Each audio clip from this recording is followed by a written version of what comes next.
Hey guys, welcome back to the channel. This is story about what if Naruto has Holy Chakra part 1. Before I start, please do support for more amazing content and comments for part 2. Do consider to subscribe my channel and share my video to your friends and check out the description as well. Let's start the video. Sarutobi Hiruzen sighed with relief as he slipped off the robes of the Hokage after closing the door of his home behind him. He didn't know if it was old age or regret, but the damn hat weighed heavier on his head every day. He only took it back in the first place to keep Danzo from claiming it. However noble and patriotic his former teammates' intentions, the professor shuddered at the thought of what the man would have done in the aftermath of the QB attack. Martial law to stabilize the chaos, conscription and regimented training to recoup losses, and gods only knew what kind of statement to show the world that Konoha was still the best. In Danzo's mind, peace meant every possible opponent had been eliminated. The Sarutobi elder would endure any number of aches and pains from being forced out of retirement before he allowed his mentor's vision to be so perverted. Carpal tunnel from signing paperwork was a cheap price to keep Konoha a beacon of peace rather than an omen of war. But still, age was a harsh mistress. Every day the memory of his prime seemed dimmer, and the frailty of his senescence starker. While he hoped to see his great-grandchildren before he departed, it was foolish to assume the next course without at least planning for the worst. Hiruzen considered his options as he cooked dinner, still feeling the small ache as he set the table one short. His wife was hardly the most significant casualty from that night 12 years ago, but it was the one that cut him deepest. But he didn't mope, she'd bang his head with a frying pan if he did. The third Hokage turned his thoughts from the past to the future. Shikaka would be perfect for the job, except he lacked the weight of either notoriety or political measure. It wasn't enough for the daimyo for a Hokage to be skilled, they had to be famous as well. Jiraiya just might be able to settle down and do the work, but it would come at the cost of most or all of his spy network. A crippled intelligence apparatus was the last thing a new military leader needed. Tsunade had the chops, but her grief had driven her down the path of self-destruction. A bet on the legendary sucker seemed poor at best. And there was really only one other candidate that sprung to mind at present, but he had his own issues. Someone knocked on the door, in the special sequence Hiruzen used for these kinds of dinner meetings. "Speak of the devil," the old ninja muttered, mustering a smile as he opened the door. "Good evening, Hokage-sama," Hatake Kakashi greeted. "Kakashi, my boy, you know how I feel about that name in my house," Hiruzen chided. The breath portion of the masked man's face that wasn't covered reddened. "Sorry, Sarutobi-san." "No matter. I made ramen tonight. I hope you're hungry." These meals with his underlings had been Biwako's brilliant idea. No matter how trusted or skilled the counter-surveillance squad, the fact remained that the Hokage Tower was the target of spies both foreign and domestic. And it was always a good idea to foster good relations with those entrusted with high-stress covert assignments. So every now and then, Hiruzen would get an update on certain long-term missions after sharing a meal. This particular dinner with Kakashi had been a regular affair for years now. Hiruzen knew almost immediately that there had been a breakthrough. Kakashi had a nervous energy all but bursting out of him. It was subtle to a layman but unmistakable for a ninja. He ate his portion in one flash of speed rather than his usual pretense of sneaking bites here and there. He responded to Hiruzen's attempts at small talk with brief, conclusive statements, shooting down any conversation. When the senior spent half a minute chasing one noodle with his chopsticks, the Hatake actually fidgeted. Draining his bowl of broth, the aged veteran set it aside. "Out with it, Kakashi. What progress has been made?" The Cyclops' eye glowed with triumph. "I found him, sir. I finally found him." Hiruzen's breath caught. He hardly dared to believe. After years of uncertainty, at last an answer. The answer to his greatest failure. Oh, Naruto. The day of his successor's son's 6th birthday, Hiruzen had gone down to the orphanage to visit. To his horror, the young Uzumaki was nowhere to be found. Fear quickly turned to outrage when the staff's lies fell apart to reveal the boy had been kicked out weeks ago rather than running away. To add insult to injury, the ANBU assigned to watch Naruto had abandoned his post that day, and had covered up the disappearance in a desperate bid to find the boy before the Hokage found out. A perfect comedy of errors, leaving Hiruzen with the boy he loved as dearly as his blood grandson missing, let alone the Jinchuriki of the QB, or the son of the Yellow Flash. The civilians were kept ignorant, the general forces told Naruto had been moved to a secure location, and the ANBU sent on an exhaustive manhunt. But with every day, the search seemed more fruitless. Uzumaki Naruto was nowhere to be found in the village. The investigation proved that he'd lived on the streets for a few days, and then he seemed to have vanished without a trace. The third almost hoped he'd been snatched up by Danzo and his route he wasn't supposed to have. At least then he would be nearby. But the cripple had approached Hiruzen to lambast him for his incompetence, and that of his ninja in managing to misplace one of Konoha's greatest military assets, and the Sarutobi knew the man well enough to tell it had been genuine frustration rather than a ruse. Besides, while his forces might not be able to track down Root's base, they had picked up that Danzo had been conducting his own search for Naruto. Kakashi had led the investigation from the start, and maintained his zeal long after Hiruzen was forced to reassign the bulk of the task force. The Hokage knew from both compulsory psych evaluations and his own conversations with the young prodigy that Hatake felt personally responsible for Naruto's disappearance. He felt he should have adopted the boy straight off, taken in his mentor and father figure's son and given him a home. Instead, Kakashi had convinced himself he was too young, too busy for the responsibility of a newborn. He had dealt with the grief of his sensei's loss by throwing himself into his ANBU duties, trusting in the Hokage and village to take care of the boy that could have been his brother. A trust that had been shattered by petty cruelty of the masses, the selfish silence of a peer, and the foolish lack of oversight of an old man. The copy ninja had been relentless over the 6 years of his search. He checked every nook and cranny of the village, pored over every record from the time period, followed up the faintest lead. His obsession had unearthed a troubling number of spies in its course, but nothing on Naruto. Hiruzen knew for a fact that Kakashi had independently infiltrated every other hidden village between missions, looking for a trace of a clue as to Naruto's whereabouts. The old genius would ordinarily scold such risky behavior, except Kakashi was far too good to get caught and implicate the village. The last Hatake had moved heaven and earth to find out what happened to Uzumaki Naruto. And now, it seemed he finally had. "Where is he?" asked the Hokage. He didn't expect bad news, Kakashi seemed far too cheerful for that. Still, he hardly knew what to expect. Possibility after possibility had been ruled out. What would prove to be the truth after all the wondering? Kashi took a breath, and Hiruzen remembered that this was a moment for him too. For as long as the Hokage had been waiting to hear the answer, Kakashi had been waiting to give it. "He's with the Order of the Horned One." Hiruzen sat back in his seat. He closed his eyes, taking a moment to process that information. It wasn't the most outlandish answer he'd been expecting, but it still came as a surprise. But then, the Order were well known for their ability to surprise people. No one knew how old the Order was. Some claimed it predated the shinobi era or had been founded by the Sage of Six Paths himself. However apocryphal its origins, the Order of the Horned One was one of the most historic institutions in the world. Members lived in temples and essentially dedicated their lives to self-improvement. They were warriors, scholars, monks. They trained their bodies, minds, and spirits, all as part of a journey to understand the world and their place in it. The most important value to the Order was peace, followed closely by honesty. They were self-sustaining, growing their own food and making their own clothes, all but cut off from the outside world. It wasn't so much a religion as a way of life. Most people went all their lives without meeting an Order member. The ones that did almost always considered it an interesting experience. They were simply so different from other people, had such a different outlook. The most common word used was serene. They weren't always happy, but they always seemed so content, so at peace with the world, so accepting of all life sent their way. Personalities aside, Order members were also capable of what some people could only describe as miracles.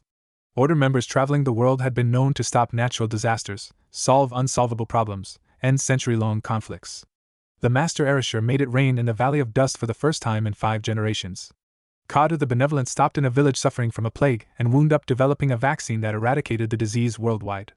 Settler Iroh spent an hour talking to the leader of the Baiji Rebellion and stopped 2 armies totaling 8 million from even drawing a blade. For sure, the Order could be a formidable force. But unlike shinobi, they didn't offer their services for sale. It wasn't clear if they even used chakra to accomplish their remarkable feats. Attempts to force the Order to do anything against their will had all ended in failure, some rather famously. King Saddam, one of the richest men to ever live, had offered his entire fortune to a 120-year-old Order master for the secret to living forever. His only response had been a smile. The grass daimyo threatened to banish the Order from his country if the local temple didn't agree to become his personal bodyguards. The next day, the temple had vanished stone for stone and was never seen again. Perhaps the most legendary example was when Aripapa and his 10,000 bandits stormed the Order temple in Wind Country, convinced there was treasure inside. No one could agree on exactly what happened, but the fact was that the bandits were disarmed and captured, and not one of the 200 members of the temple died or was even significantly injured. Hiruzen got up, leaving the dishes where they were on the table. In short order, he sat back down, lit pipe in hand. "How did you find out?" he asked, breathing out a long cloud of fragrant smoke. Kakashi scratched his cheek where his mask ended, one of the only nervous tics he had. "I got a little help from Mitarashi Anko." Hiruzen couldn't help but grin. It was always nice to see the human side of his soldiers. Besides, what was the point of being old if you couldn't mock the young? Is that embarrassment I detect, Kakashi? Is that from needing a helping hand or that it was given by a lovely woman your age? It was my day off, last week, Kakashi continued, ignoring the question. I was at a bar and she approached me. She said I seemed more closed off than usual. Don't ask me why, but I didn't deflect her. Said I was frustrated with the cold case. She offered to help if she could, a fresh pair of eyes, no need for details. The silver-haired Jonin sighed. It's his birthday next week. For some reason, that fact was stuck in my head. I decided there was no harm in her looking through some of the old records I pulled. And she found something. It wasn't a question. And she found something. Took her 20 minutes tops. She was going through one of the departure logs from the window he could have vanished. She noticed there was no inventory for a cart one man was pulling. The gate attendant wrote down a description and dimensions but not what was inside. Kakashi hung his head. I must have gone over that page a dozen times over the years. How could I miss that? You were overworked and stressed when you first read it. You concluded it was useless information, and that bias carried over to subsequent searches. In any case, it's a small detail. You didn't notice she did? That's why investigation missions have at least 2 members, to cover each other's blind spots. You mustn't blame yourself, Kakashi. I meant that as a rhetorical question, sir. Yes, and I took the chance to turn it into a lesson on humility and interdependence. That's why old people stick around, to beat our wisdom into hard, young heads. Hiruzen's expression shifted from dignified reserve to unabashed lechery in a heartbeat. So, did you thank Anko-chan for the assist, dear boy? Don't spare the details if you did. Kakashi's face was red as a tomato. Sarutobi-san, I'd rather not discuss my personal life with my boss. I'm not your boss right now, I'm your host. And no offense, kid, but what personal life? Other than Guy challenging you, when was the last time you had a non-work-related interaction with another human being before you responded to Anko in that bar? Point taken. There was a blur of movement, and Hiruzen noticed a slight bulge at Kakashi's nose, as if he'd stuffed something up his nostrils. Let's say I had reread Ika Ika Paradise Volume 3, Chapter 8 that afternoon and leave it at that. You lucky dog, giggled Hiruzen. He'd been alone for over a decade, give him a break. The moment passed and again it was business. Resume your report. I tracked down the ninja in question and brought him to Anoichi for a memory retrieval. I told him it was so high above his clearance it would make his head spin, so he should keep quiet. The memory was faded and not too distinct to begin with. But we managed to get this. Kakashi pulled out a printed photo, a digital recreation of the data Chakra had extracted from the gate guard's mind. Hiruzen assessed, memorized, and analyzed the man shown in an instant. Late 40s in appearance, bald blue eyes, black goatee. Baggy, well-worn clothing, lost weight with age. Based on his carriage and profile, reduced muscle mass rather than fat loss. 2 details marked him out from an ordinary bystander, bare feet, and a signet ring on the left index finger. The seal was of a hollow 12-point star, with the triangles at the 10, 2, and 6 o'clock positions filled in. Hiruzen recognized him. And he felt his heart grow heavy as he started to draw a conclusion from his knowledge of the man's character. But he'd let Kakashi finish at least. Tell me what you see. I see a senior member of the order. They only give those rings to those who reach master rank. He introduced himself as Master Phone. I'm also reasonably certain he manipulated the gate guard somehow. In the memory, he wasn't in a hurry and just forgot to check the cart. There was a second pause before he waved this Master Phone on his way. Have you confirmed it was Phone who took Naruto? He has to be. I sent my summons to the temple Phone stated as his destination. They just got back this morning. They report that Naruto's scent is in the temple, and it's been there for a while. Kakashi was breathing heavy. He was getting worked up over his crusade seemingly coming to an end. We know where he is. The temple's only a little over 20 miles away. Just say the word and Naruto will be back in the village before dawn. The third drew long and deep from his pipe. He breathed out with a sigh as weary as the world. I can't give that order, Kakashi. What? Kakashi shook himself from his reverie and was shocked at the defeat in Hiruzen's posture. Why the hell not? There's a complication you failed to account. Something that would be obvious if you stopped getting ahead of yourself to consider all the facts. The former ANBU captain bristled. Why not spare me the trouble and just tell me? Sir, he tacked on, just barely sparing himself from insubordination. Naruto wasn't kidnapped. He left of his own free will. Kakashi shook his head. There was no way. It didn't make any sense. But then, was that because it was illogical or just something he didn't want to hear? Where'd you get that idea? It has been my privilege to meet Master Feng on more than one occasion. He runs the temple and we discuss trade of supplies from time to time.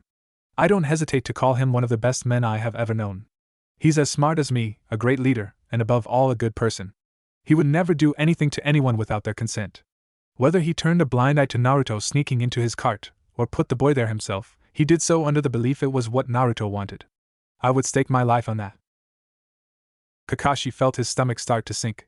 His goal, his obsession, of seeing his teacher's son return safely home was being ripped from his fingertips. Why would he leave? Why would he stay? Hiruzen pierced his companion with remorseful eyes. You've been looking for him all this time. Did you never stop to contemplate his position, how he must have felt? You know his life here wasn't happy. Every adult figure treating him with hostility or indifference. His peers mirroring the disgust, bullying and isolating him. At the end, what little comforts he had ripped away and forced to scavenge for food and shelter for over a week. Other than myself and a few other compassionate souls, he only ever received negative attention or no attention at all. That's all he ever knew. Hiruzen squeezed his pipe almost to the breaking point, the injustice and travesty of Naruto's tale making his blood boil. Konoha is where he was ostracized and reviled for reasons he never understood. Is it really so hard to believe that he might have chosen to live somewhere else? Anywhere else? What makes you so sure he's there by choice? It was a weak argument, but Kakashi was grasping at straws, desperate for any other answer. As I said, I know Master Feng. Imprisonment is as intolerable to him as abduction. And while I won't be so bold as to claim it impossible for Naruto to be coerced by another order member, I find it extremely unlikely. There's too many people he could ask for help, too much transparency in their lives to hide anything nefarious. Immorality isn't impossible, but it doesn't last long. Besides, order temples aren't cages. People leave the order every year. So far as we know, the only penalty is a binding oath to keep inner workings secret. Trust me, Kakashi, if Naruto is at that temple, then it's his decision. Kakashi was very still the way people get when the next twitch might explode into violent motion. The way when the next blink might let loose the tears. He should be here. He was born here. His parents died to protect us. He saved us. This should be his home. I know. But it isn't. Maybe it never was. But who's to say it never will be? Sir? The third Hokage sat back in his seat, a small upward tilt to his mouth. Hatake Kakashi, I commend you for your zeal during the course of this investigation. You have demonstrated determination and devotion above and beyond the call of duty. You shall be credited with an A-rank mission's pay for every week you committed to the case. Hokage-sama, that's too much, Kakashi exclaimed. Hush. You've more than earned it. In addition, I grant you 10 days leave, effective as of 6 a.m. tomorrow. Use this time to relax, explore some leisure activities. Take a hike, go sightseeing, something along those lines. Kakashi felt the fabric of his mask stretch over his cheeks as he smirked. His superior might as well have held up a bold-faced sign. I might just do that, sir. On a completely separate note, I remind you that for all its mysticism and might, the Order of the Horned One is considered a civilian organization. Members within Fire Country are subject to all the rights and protections of legal citizens under the daimyo's court. Of course, sir, Kakashi acknowledged, his eyes a tad dimmer. The message was clear. Naruto was not to be extracted. However, he could be escorted. There was nothing wrong with the boy deciding to come back all on his own. Kakashi was not to be a rescuer, but a realtor. If Naruto refused to return, at least Kakashi could say he tried. It goes without saying, of course, that your findings are to be classified as an S-rank secret. You are not to discuss this with anyone but myself and any others I deem appropriate. Should anyone ask, you are to reply that Uzumaki is safe and sound, out of enemy hands. Hiruzen took a couple annoyed puffs. It's not even a lie. The fact he was also out of our hands is irrelevant at this point. Kashi declined to comment. On his list of priorities, Naruto's Jinchuriki status ranked slightly under Pakin's grooming habits. It wasn't like Kushina or Mitosama ever really used the power anyway. Any idiots who grumbled about the absence of a demon container from the village should shut up and focus on pulling their own weight for Konoha. Is there anything else, sir? No, that's all. Anything more you want to bring to my attention? Not at this time, sir. If you don't mind, I'll excuse myself now. I need to pack for my surprise vacation. By all means. Do enjoy yourself. Don't forget to leave your bowl in the sink. Of course not. Thank you for the meal, Sarutobi-san. Hiruzen waved his potential successor out the door. He finished up his pipe, washed the dishes, and changed into his pajamas. Once he'd sunk into the comfort of his orthopedic mattress, Hiruzen debated with himself before deciding he deserved a treat. I think I'll check in on Anko tonight, he chortled, pulling out his personal copy of the crystal ball kicked safely away in the Hokage's office no one knew about. What are you up to this evening, fair daughter of Konoha? A gross misuse of power and village resources? Yes. Wait a minute, isn't that Kakashi's apartment? What is Shio? An inexcusable invasion of privacy? Definitely. I knew Jiraiya-kun had a female fanbase. Pack my ass. That lucky bastard gets to experience Chapter 9 too. A victimless crime? Perhaps. My oh my, and Chapter 10 as well, it seems. Come on, you two, do Zelda and the chimney sweep proud. Worth it? Bless that perverted genius I call my student. Absolutely. Naruto, the shinobi saint. Kakashi left bright and early, pleasantly sore in a way he hadn't experienced for longer than he cared to remember. The Scarecrow once heard that a woman's craziness was irrelevant so long as she was equally hot. He certainly felt that was true for Anko, which was really saying something when you considered her behavior. He really was a lucky son of a bitch, no offense to his mother. The last Hitaki spent the first hour of his trip on a winding route, keeping an eye out for any routes he may have snagged. He wanted Naruto in Konoha, but never as one of Shimura's soulless drones. Death was better than a life as a disposable tool. Once he was as confident as he ever was that he wasn't pursued, he stopped in the woods to put on his disguise. Most of his best work had been done behind a white porcelain mask, but he still had a bit of a reputation. He wouldn't chance word of the copy Nin sniffing around an order temple getting out. Temporary hair dye, false skin to cover his scar, one specially made opaque contact lens to minimize the chakra drain from opening his donated eye, and he was a new man once he had a change of clothes. Settling on the alias Maguza, he set out for Shirin Town, a rural village about a mile down the road from the order temple. He'd get a room, do a little recon, and start planning his meeting with Naruto. Even though he'd be under a false identity, he still found himself worrying about making a good first impression. He ignored the voice that hissed he shouldn't have needed one, that Naruto should have known him as long as the blonde could remember. He might have an issue with letting go of regrets, but he sure as hell didn't allow them to interfere with his work. And ensuring Uzumaki Naruto's homecoming was more than just a mission to him. It was a quest, an oath, a life goal. If he accomplished nothing else in his life, Kakashi would at least plant the seed in Naruto's mind to give the village of his birth a second chance. Kakashi arrived around lunchtime. He'd kept an easy pace, no real reason to hurry. It was a picturesque town, nothing above 2 stories, all brick or stone houses that had stood for hundreds of years and would likely stand for hundreds more. He secured a cozy room in the only inn for a steal, and got a generous meal at a price that would have barely gotten him a cup of soup back in Konoha. The Jonin had the idle thought that between the lower cost of living and the ludicrous bonus he'd been awarded, he could retire and settle down in a town like this. He briefly entertained a fantasy of a house filled with kids and dogs, a warm chair by the fire and a wife in the kitchen. Cute, comfortable, crushingly boring. Maybe if he ever got maimed and was medically discharged. It was harvest season, so most people were out working the fields. There weren't many townsfolk out and about, and those that were regarded Kakashi with the wary curiosity of the small town. After half an hour of wandering, he finally found a promising opportunity. A wizened old crone, the kind that could make grandparents feel like naughty toddlers, as much a fixture of the town as the buildings. She was out on a porch, rocking away in her rocking chair, knitting a quilt the size of a carpet. Her hands were wrinkled but steady, and her eyes were bright.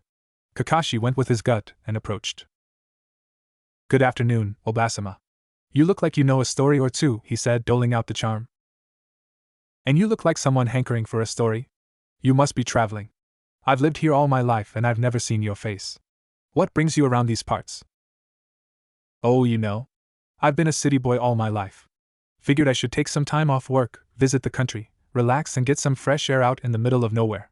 No offense, he backtracked, looking contrite. None taken, kid. Shirin pretty much is nowhere. 7 centuries since the cornerstone on this house was laid, and the only ones that seem to remember we exist are the daimyo's damn tax collectors and them horns up the way. Kakashi suppressed a grin at the slang term for order members. He was on to something. After enduring a 20-minute history lesson on Shirin Town, Kakashi made his move. Does the order come to town often? I've never actually met one of them, but you probably know them all by now, Obasama. Ha! Just about. They stop by once a month to barter and help out around town. You just missed them, they were here yesterday. Plus, they put on a show every year for the summer festival. The things they can do, it's like something out of a dream. If they weren't also bent on finding the meaning of life or whatever, they'd be brilliant entertainers. You know, I hear those movie makers have started hiring ninja for some fight scenes. It's not the same, but you see my point, right? Yes, I do. So, you've met them in person? He asked, trying to steer the conversation. You know, if you're that interested, you can go see them for yourself. They allow visitors. They don't let you into the library or nothing, but you can look around and ask questions, the woman informed, looking at him with a raised brow. Kakashi reacted smoothly. I've always wanted to, actually. But I've never had the guts. They're just so mysterious. Pish-posh, they're harmless. Horns ain't like them shinobi, Megusa-chan. Sure, some of them can break your bones with one finger, but I've yet to see one that would even hurt a fly. You ask something they don't like, they just smile and say sorry, but they can't answer. I'll think about it. Kakashi gave a calculated pause. Is it true they take little kids as initiates? Long as you say the vow and mean it, they take anyone, young ones included. Most of them are born into it. Horns ain't celibate like other monks. Then there's the strays the higher ranks pick up on their travels. Orphans, runaways, street kids. It's a better life than they'd get otherwise. Those baby horns are just the sweetest, most polite dears. Don't go telling, but my favorite's little Naruto. Kakashi needed every ounce of his experience at deception to avoid breaking character. Jackpot. Wow, your whole face just lit up. This Naruto must be pretty special. Oh, he's just a regular ball of sunshine. Came back with Master Fong from Konoha about 6 years ago now. Never seen him without a smile on his face. Goes out of his way to help people, too. Remember how I said the horns help out when they visit? Naruto has this trick where he copies himself, does half the work all on his own. My house started falling apart once my hubby passed, but since Naruto showed up it's good as new. So talented, that boy. If he didn't know how to do a job, he'd figure it out by the next visit. And he's always the life of the festival when he performs. He's still a kid, no matter how much wisdom they teach him at the temple. The masters give a spectacle, but you can tell they're holding back a bit, don't want to scare us simple folk. But that Naruto, he sets out to dazzle us dumb. Almost gotten out of hand a couple of times, but can honestly say I've never been bored. Jenkin needed a new barn anyway, that oaf.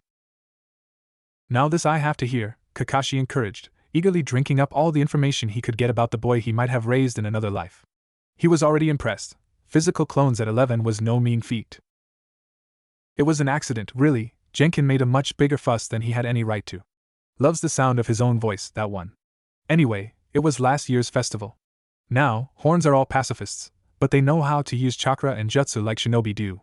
They record everything, and they've had years and years to work stuff out all on their own. My guess is Naruto wanted to see if he could take something meant to cause pain and use it to cause joy instead. Either that, or he just thought it'd be cool, as the kids say. So, what he did is he made these dragons out of the elements and had them fight in the air. Wow. Sounds amazing. Wish I could have seen it. A lot better than fireworks, I can tell you that. But the fire dragon passed a bit too close to Jenkin's roof. Whole thing went up in cinders. Naruto-chan was so upset, he built a whole new barn 10 times better than the old one overnight. But that didn't stop that fool Jenkin from ranting about it for months. To be fair, it spooked some of the other townsfolk, seeing a boy who ain't even started puberty make the earth come alive by waving his hands. Naruto was much more reserved this year. All he did was put on a play. It was beautiful, but all he did was use his copies and some costumes. Whether from his interest in the actor or the old lady's skilled retelling, Kakashi found himself sucked into the performance given 3 months earlier. A giant wolf was terrorizing the land. One day, a great hunter from far away came to face it. The hunter proved triumphant, but with the wolf's dying breath it gave birth to a pup. The hunter knew that one day the pup would grow to be even stronger than his mother, but he couldn't bring himself to take an innocent life. The hunter settles down in the land, caring for and training the pup every day. In time it grew into a mighty beast, but remained as playful and obedient as any hound. He loved the hunter with all his heart. But one day the hunter died, and his 2 sons inherited control of the wolf. The older wanted to use the wolf as a weapon to conquer the land. The younger, fearing its power, wished to lock it away in a cage to protect others from ever being hurt. The 2 fought, and the younger prevailed. The older fled in shame, but swore he would return to claim the wolf. The 2 sons founded different tribes, which remained locked in a war over the wolf. The wolf grew bitter and angry between being imprisoned and forced to fight. He came to hate all humans, believing none would ever treat him with kindness and respect as the hunter had. He lashed out at all who neared and constantly tried to escape, which only made the people treat him worse. The cycle of hatred, fear, and pain went on for years and years, for the wolf was immortal and could not die. He spent all his time either hiding or languishing in captivity, remembering every wrong the tribes had done to him, while their descendants forgot, and most couldn't remember why they even fought. Until one day, a young boy discovered the wolf's cage. The boy feared the wolf at first, for it was always growling and snapped when the boy came near. But the boy realized the wolf was sad and lonely, and resolved to become his friend. Every day, the boy would visit the wolf. He would come and sit by the cage, sometimes in silence, sometimes talking about his day. In time, the wolf stopped trying to scare the boy and chose to ignore him. When he saw that the wolf had gotten used to him, the boy started to bring food and toys, trying to engage the wolf. But the beast was still wary of humans, and refused all the boy's advances. The boy decided that the only way to gain the wolf's trust was to give it his. The boy came the next day, and the wolf ignored him as always. The boy stripped, to show he was hiding no weapons. Then he slipped between the bars and entered the cage. In an instant, the wolf was on the boy. It held the boy down with one great paw, drawing blood with his sharp claws. The boy trembled with fear and cried with pain, but he did not struggle. The wolf hesitated. It had known the boy was different, but thought him stupid or insane. But seeing the boy's tears, he realized the truth. The boy was like any other human. The only difference was that he had tried to help instead of hurt him. The wolf remembered the hunter, but it had been so long since he had hoped that he did now know what to do with it. The wolf gave a great howl in the boy's face, and then let him go, and turned away. The boy left to tend his wounds, smiling all the while. The next day, when the boy returned, the wolf accepted the food he brought. The day after, he nudged back the ball the boy tossed to it. Slowly but surely, a bond formed between them. The wolf was happier than he had been in lifetimes, for he had a friend again. The boy was glad to see the wolf smile, but knew he could not know true happiness unless he was free. Taking a leap of faith, the boy stole the key to the wolf's cage and set him free. And then it ended, just like that. There was almost a riot. Everyone wanted to know what happened next. Did the wolf run away? Did it attack the tribes? Did it choose to stay with the boy? Naruto just had this mischievous grin and said we'd all find out one day. Hell of a cliffhanger, Kakashi agreed, mind far away. There was a disturbing number of parallels between that story and what Kakashi knew about the history of the Uchiha and Senju clans. Members of the order spent half their lives meditating, and there were a number of prominent sealing masters among their ranks. Now that he thought about it, it would be more unlikely if Naruto didn't know about the Kyuubi. Could the play actually be a dressed-up historic reenactment? And the uncertainty of that ending set off all kinds of alarms in the veteran ninja's head. But surely Naruto wouldn't actually set the Kyuubi free, would he? Nicest child I ever met, but he is a bit of a prankster. I'll sure miss him while he's gone. Gone? What do you mean gone? Kakashi demanded, forgetting himself in his shock. Relax, young man. He's not dying or anything. You nearly gave me a heart attack, overreacting like that. What's wrong with you? The crone demanded. I'm very sorry, just jumpy, drives people nuts. What do you mean gone? He pressed. Naruto-chan made journeyman last week. One of the youngest ever, so I hear. He's going off on some pilgrimage. Said he'll visit but might not be back for years. Good for him. So, when's he leaving? Kakashi asked, trying for nonchalance. The woman pursed her lips in suspicion but answered. Tomorrow. Why so interested, Migusa-chan? Fast as blinking, Kakashi cast a mild genjutsu. She passed out in a blink, and she'd waken an hour with no memory of their encounter. The Jonin walked away casually, thoughts racing as he adjusted his plans to reflect the new timetable. There would be no chance of subtlety, no carefully cracked scheme. He would not lose Naruto after coming this close. If the order wanted honesty, he'd give them honesty. Once he made it past the town border, Kakashi abandoned his civilian pace. In minutes, he made it to the entrance of the order temple. It was a simple compound, a few sturdy buildings linked by stone paths, bordered by well-maintained gardens. The style was minimalist, aesthetics disregarded in favor of function. Everything was clean and in good shape. It looked almost new, yet Kakashi had the intuition that this place was older than even Shirin town. Kakashi approached the closed gates set in a wall barely taller than he was. He realized belatedly he was still in his disguise, but it was too late to fix that now. For some reason, he was more nervous than the time he'd broken into IWA. Gathering his courage, he knocked on the wood door. The door opened almost immediately, revealing a smiling old man about the Hokage's age. He wore nothing but an undyed cotton toga, and if he were any more relaxed he would flop boneless to the ground. Kakashi would have found a squirrel more intimidating, which might be the point. Welcome, friend. What is it you seek? Kakashi felt his tension start to ease almost against his will. It was like the guy was giving off second-hand bliss. I need to speak to Master Feng, he answered. Probably best if he met the man in charge before trying to lure Naruto away. Besides, he was curious to see the man that Sarutobi-sama held in such high regard. Ah, yes. We've been expecting you for some time now. Please follow me, Hataki-san. The gatekeeper turned and walked away, paying no heed to the visitor gaping after him. Kakashi shook himself out of it and followed. Behind him, the door closed of its own accord. Should I even bother asking how you knew it was me? Kakashi grumbled as he fell in step behind his guide. It is always good to question those who have the answers, the order member replied with utmost sincerity. Okay. How did you know who I was? Kakashi asked, trying to contain his wounded pride. My eyes see more than most. It is a gift that serves me well in my role as watcher. I saw the Sharingan eye, the Anbu tattoo, and the shinobi ID and reasoned you were most likely the true Hataki Kakashi. Kakashi fingered the wallet tucked safely in his pocket, with his ID card hidden within a secret pocket inside. You're not related to the Hyuga clan, are you? Not by blood, no. I do have a cousin who just married a member of the branch house. I do not have the Bakugan, if that's what you meant. My gift has more to do with my soul than my blood. I don't suppose you could teach me how to do whatever it is you do. I would be happy to teach you. However, it would take several weeks of personal instruction, and I do not think you plan to stay that long. Am I right? No, I'm not staying. I have to be back at work next week. Thanks for the offer, though. It is yours to take, should you ever find yourself in a position to accept. The sentry stopped at an open doorway. Master Feng is waiting for you inside. Thanks. What's your name, by the way? The man smiled even wider, his eyes taking on a glowing orange tint. I am the Watcher. May your sai stay sharp, Hataki-san. Kakashi blinked, and the Watcher was gone. He paused, then entered the room. All right. I'm officially impressed. Can we dispense with the theatrics now? Master Feng, looking identical to the photo Kakashi had studied the last few days, was seated Seiza-style on a mat set in the middle of the room. A tea set and second mat were set in front of him, otherwise the room was bare stone. Windows let in the afternoon sunlight. Our Watcher normally behaves that way. He acted no differently for you than he would for any visitor. We are not trying to intimidate you, Hataki Kakashi. Now, I believe a cup of tea is in order before we begin our discussion. Kakashi felt an odd sensation as Feng said his name, as if someone had breathed on his neck or laid a flower on his grave. Taking note but otherwise not reacting, Kakashi sat down before the Order Master.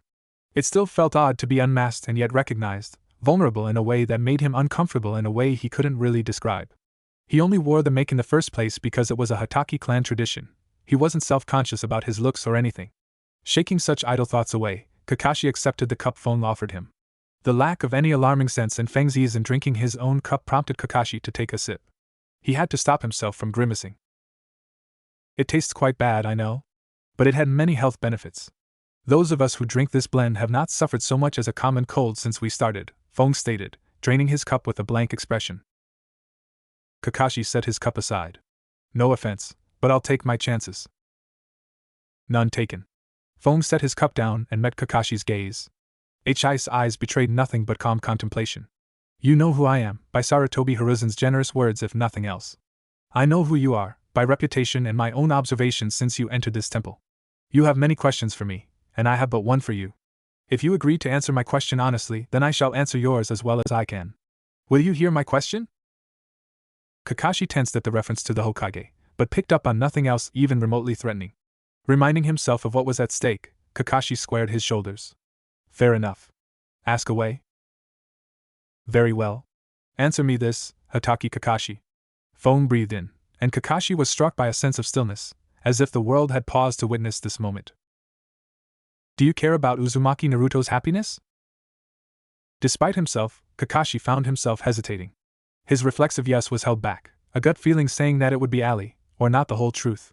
He stopped to think, to chew on the question, to really consider it. Did he, in his heart of hearts, care whether Naruto was happy? It should be an easy answer, except it wasn't. Seconds passed, the only sound that of two men breathing. Feng sat there, looking like he would wait until death and not lose his patience, as Kakashi was forced to take a hard look at himself and his reasons for being there. At last, Kakashi gave his answer. Yes, I do. I want him to come back with me, but not as a prisoner or if it'll make him miserable. He deserves better than that. His parents, they wouldn't care where he was so long as he was smiling. I want to think he can be happy in Konoha, but if he can't, so be it. I'll just have to deal with that. Kakashi felt hollowed out. That admission had cost him something, though what exactly he wasn't sure. Still, it was worth it to see Feng nod and his demeanor shift from neutral to friendly. A similar kind of peace started to radiate off him as had the Watcher, making Kakashi feel relaxed in a way he couldn't remember ever being. Thank you for your truth. I will return the favor. Ask me your questions, Hatake Kakashi, and I will do my best to answer them fully. Kakashi blew out a breath, wondering where to start. Figuring he might as well get comfortable, he reached up to extract the contact lens and close his left eye. It didn't really affect his vision, but it felt more natural. Let's start at the beginning. How did you meet Naruto? I was taking a shortcut in the village of Konoha and sensed a disturbance. I went to check and found 2 intoxicated men assaulting a small boy. I ended the violence and subdued the 2 men. I comforted and healed the boy. That is how I met Uzumaki Naruto. Kakashi closed his other eye. Why did you sneak him out? The question laced any of the heat he would have added just 24 hours prior. It was resigned more than anything. Kakashi already knew the answer, and it hurt. Because he asked me to. Because I could not, in good conscience, leave a child alone in a dangerous situation. Because, quite frankly, I felt that the village did not deserve him, and he did not deserve the village. That is why I smuggled Uzumaki Naruto out of the village, and why I did not bring him to Sarutobi Hiruzen. Even when Kakashi had first entered with barely hidden hostility, Feng's face had not been as hard as it was now. So you know who he was? What he was? Kakashi asked. I knew he was Namikaze Minato's son, the resemblance is obvious. I did not know for certain that he was a Jinchuriki, only that there was a powerful seal placed upon him. He had no idea what it was, or that it was even there. To my mind, that was all the more reason to take him away. No child should be kept ignorant of his heritage, or the burdens placed upon them by the will of others. In any case, I would have done the same even if I knew all I know about him back then as I do now. Uzumaki Naruto was, first and foremost, a hurt, scared, lonely boy fate placed in my care. I would have fought to get him out. Fortunately, that proved unnecessary. Kakashi believed him. The conviction in Feng's eyes told the Jonin that the man would have battled the Hokage to help Naruto escape his pain. And for all he knew, Feng might have won. There was an unmistakable yet indistinct aura of power to the man. Kakashi honestly had no idea what the Order Master was capable of when provoked, and he found himself in no hurry to find out. How did you get him out? I know he was hid in your cart, but how did you make the guard not inspect it? The Order of the Horned One refers to the ability as influence. It is not genjutsu, which involves affecting the chakra of the brain. Rather, it is the direct interaction of the influencer's energy with the targets. It is a subtle and difficult art to master, and it has its limits. All the same, we who practice it find it a useful tool in avoiding conflict or obtaining information. I influenced the guard to forget that step in the procedure. Once we were out of sight of the village, Naruto emerged and we proceeded to travel to this temple. When and why did Naruto join the order? He asked to be initiated within an hour of us reaching the temple. As to why, I can give you my opinion, but you would do better to ask him directly. I'd appreciate your view first. Very well. Feng paused to pour more tea, topping off Kakashi's cup as well. I do not believe I manipulated Naruto into joining per se. During our journey, he asked questions about the order and I answered. He became quite taken with the idea of a community that stressed tolerance, compassion, and interdependence. The fact that we study the same techniques as ninja, even if for different purposes, no doubt seemed attractive to a little boy. Also, I do not deny or dismiss the fact that as the man who, in his mind, saved him from a life of misery, I had a great deal of sway over him. He imprinted on me much like a duckling. He wanted to be near me and grow up to be much like me. When we arrived and he saw for himself what life within the order was like, his mind was made up. Short of actively discouraging him, I do not think I could have stopped him from choosing this path. Makes sense to me. I can think of a dozen people off the top of my head who became shinobi because they were helped by one as a kid. Kakashi girded himself and asked the question whose answer he most desired and most dreaded. Do you think he'd ever return to Konoha? Feng reached up to rub his temple, the most discomfort he'd displayed yet. The Watcher has informed me that you spoke with Wuxo-Basama. What did you hear of Naruto's departure tomorrow? Kakashi couldn't decide which interested him more, how the two had communicated or how the old man witnessed the conversation from over a mile away. Regardless, he answered. I heard he was going off on a walkabout or something. A rite of passage after reaching journeyman rank, I gathered. What does that have to do with my question? It concerns your question because Naruto is leaving to become a shinobi. Kakashi could have been knocked over with a feather. What? Why? How? I thought order members couldn't join other organizations. What you must understand are the requirements to become a journeyman of the Order of the Horned One. There are a number of tests and trials to pass, but it essentially comes down to two things. First, that there is nothing more one can learn from their home temple they could not learn elsewhere or discover themselves, and second, that one can be trusted to never disclose the secrets of the Order without taking the seal of silence, except when to do so would harm others. Those who reach journeyman typically leave to travel the world, experience life in the normal world rather than reading or hearing about it. Some visit other temples, some seek masteries, others become missionaries for the Order. A few return to civilian life and only utilize the skills they learned when necessary, and every now and then, they take up military careers. Naruto will not be the first, but it is rare. I thought you all were pacifists. Why would Naruto want to be a ninja? A wild hope filled his chest. Wait, is he coming home all on his own? It would be incredibly ironic, not to mention hilarious in retrospect, if Kakashi had spent years tracking Naruto down only for the boy to return of his own accord. Actually, I believe that he intends to join Kumo due to its accepting stance on Jinchuriki. However, he may be open to other options, should he be sufficiently convinced. Phone took a sip of his healthy tea, paying no heed to Kakashi recovering from a mild arrhythmia at the thought of a Kumo with three-tailed beast containers.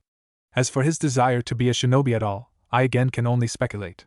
To my knowledge, Naruto shares the Order's respect for life and policy of violence as the last resort. However, he is dissatisfied with the passive nature of our lifestyle. He feels that it is not enough to merely observe, but we should act. He wants to change the world rather than settle for understanding it. He recognizes the brutality and duplicity inherent to life as a ninja, but thinks that the hidden villages ultimately do more to help the world than the Order. Now that he's a journeyman, he is in a position to find out for himself. Kakashi raised a brow. Phone had shown more agitation in the last minute than the last half hour. I take it you don't approve? I have no right to judge, though part of me insists on doing so. But it is not for me to decide what Naruto should do, only he can do that. And I can see how he would thrive as a shinobi. My apprehension is mostly over how the experience will change him. Life in an Order temple is sheltered, but it is stable. It is, in many ways, the exact opposite to life in a village full of ninja. I know Naruto will be able to face any challenge and grow from it. I just find myself worried what direction he will grow towards. He will change the world, of that I have no doubt. I haven't met anyone with that much raw potential since Senju Hashirama. But he has never known loss or true suffering. He has never known a person or situation that goes against everything he believes in. He has never known hatred. And he will know them all if he stays long enough in your world. I am certain of it. I fear for us all should he succumb to them rather than overcome them. Kakashi gulped. Okay, there's a lot of that I'll want to come back to. But first off, you knew the first Hokage? Yes, I did. He was quite the character. He came to try and broker a treaty between his future village and this temple. I had just become the temple master. I told him the Order refuses to enter any binding agreement with an outside party, but I helped to edit his proposal to the daimyo to repay him for the time and thought. A man who honors his neighbors honors himself, after all. I truly have no idea how he was ever friends with Uchiha Madara for any length of time. Their dispositions were like night and day.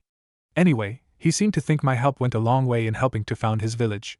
He gifted us with those sakura trees you see outside. Phone shook his head. Forgive me, I seem to be rambling. I suppose Naruto leaving has put me in a nostalgic mood. Kakashi kept his face carefully blank. The Konoha Charter was ratified over 50 years ago. Phone smiled humorously. That's not a question, but I'll answer anyway. As I told you, this recipe has a great many health benefits. We named it 1000-year tea. Kakashi processed that little gem. Without missing a beat, he picked up his cup and drank his cooling tea. The taste was even worse cold, but it was apparently worth it. Any chance I can get a copy of that? No, there is not. The High Temple has deemed it an Order secret, I'm afraid. Even if I could tell you, the ingredients are rare and most require specialized care to cultivate. If you wish to drink it consistently, you will have to join the Order. I see. I'll definitely think about it. Mentally compartmentalizing the fact he was drinking an elixir of life, Kakashi said back to Naruto, why are you so convinced he'll have an impact on the world? I could tell you that I sensed a touch of destiny upon him, but I'll stick to more concrete reasons. His natural talent is phenomenal, and he doesn't shy from toiling to refine it into skill. His progression was impressive from the start, even before he learned to read and could begin self-study. And then he discovered shadow clones. Kakashi pushed past his shame at learning a 6-year-old was illiterate to high alert. How did he learn that jutsu? It's a Konoha A-rank secret. Fong only sighed. Paranoia, thy name is ninja. The order are not thieves, Hatake Kakashi. Senju Tobirama was not the first to invent the technique. A member of a distant branch of the Nara clan developed an identical jutsu some 400 years ago. A traveling order member was taught it in gratitude after helping to repel an ambush. The inventor, as well as his clan, died in a follow-up attack. The order member brought the knowledge to the Rain Temple, where it was recorded and spread amongst the order. That is how Naruto found shadow clones. Kakashi rubbed the back of his head sheepishly. I'm sorry. Knee-jerk reaction to hearing a state secret mentioned casually. Accepted. Now, as I was saying, Naruto took to shadow clones like he was born for them. He exploits the memory transference for training to the point of abuse. If he hadn't received order training in meditation and yin-yang control, he might well have gone insane or collapsed into a coma from the pace he maintains. As it is, he remains a well-adjusted young man, who just so happens to learn at an exponential pace. He was progressed more in the past year than I have in the past decade. What takes his peers months to achieve proficiency takes him days. Only 1 in 100 of those who join the order reach the rank of journeyman, and the average time it takes in 15 years. Naruto achieved it in 6, and we delayed it as long as we could to ensure he wasn't getting ahead of himself. If he keeps up his current rate, I estimate he could learn the sum of human knowledge by his 40th birthday. And if I know him, he's more likely to speed up than anything. Kakashi wasn't sure if he could believe what Fong was saying. He knew it made sense theoretically, but he couldn't imagine it in practice. He'd used shadow clones himself to speed up learning certain jutsu, and the toll on his chakra reserves was intense, to say nothing of the mental exhaustion. He couldn't see how anyone could maintain it long-term. Beautiful Naruto actually could do it consistently without burning out. Kakashi tried to imagine a man who knew every jutsu. A man who had read every book, seen every piece of art, heard every piece of music. A man that could shoe a horse as readily as building a computer or sailing a boat. Quite simply, a man who knew everything. Even if only gifted with average intelligence, the Hatake could see how such a man could bring about change. Okay, I see how that would give you confidence he'll hake things up. Indeed. Yet even if he were dumb as a stone and weak as a worm, I would still think he would leave an impression on history. Kakashi was almost afraid to ask. Why? What is it about him? His will. His faith. His loving heart. He does his best at everything, and brings out the best in everyone he meets. He lights up a room when he enters, and all the world seems brighter knowing he is in it. He is an inspiration, a beacon, a light to which most flock like moths to a flame. Feng's face was a mixture of pride and awe, like a father speaking of a son he knew and accepted as his superior. It disturbed Kakashi to see the man so absorbed just by talking about his student. But then the glow faded, and Kakashi was looking at a man consumed by worry. And that is what keeps me up at night, Hatake Kakashi. Wherever Uzumaki Naruto goes, whatever he does, people will follow him. At the moment, he is happy and determined to be a force for good in the world. But there is no guarantee he will stay that way. Life as a shinobi may temper his resolve, or it may break him entirely. And I have tried and failed at changing his mind. Now I can only pray that whatever happens to him out there, he will not waver from his current path.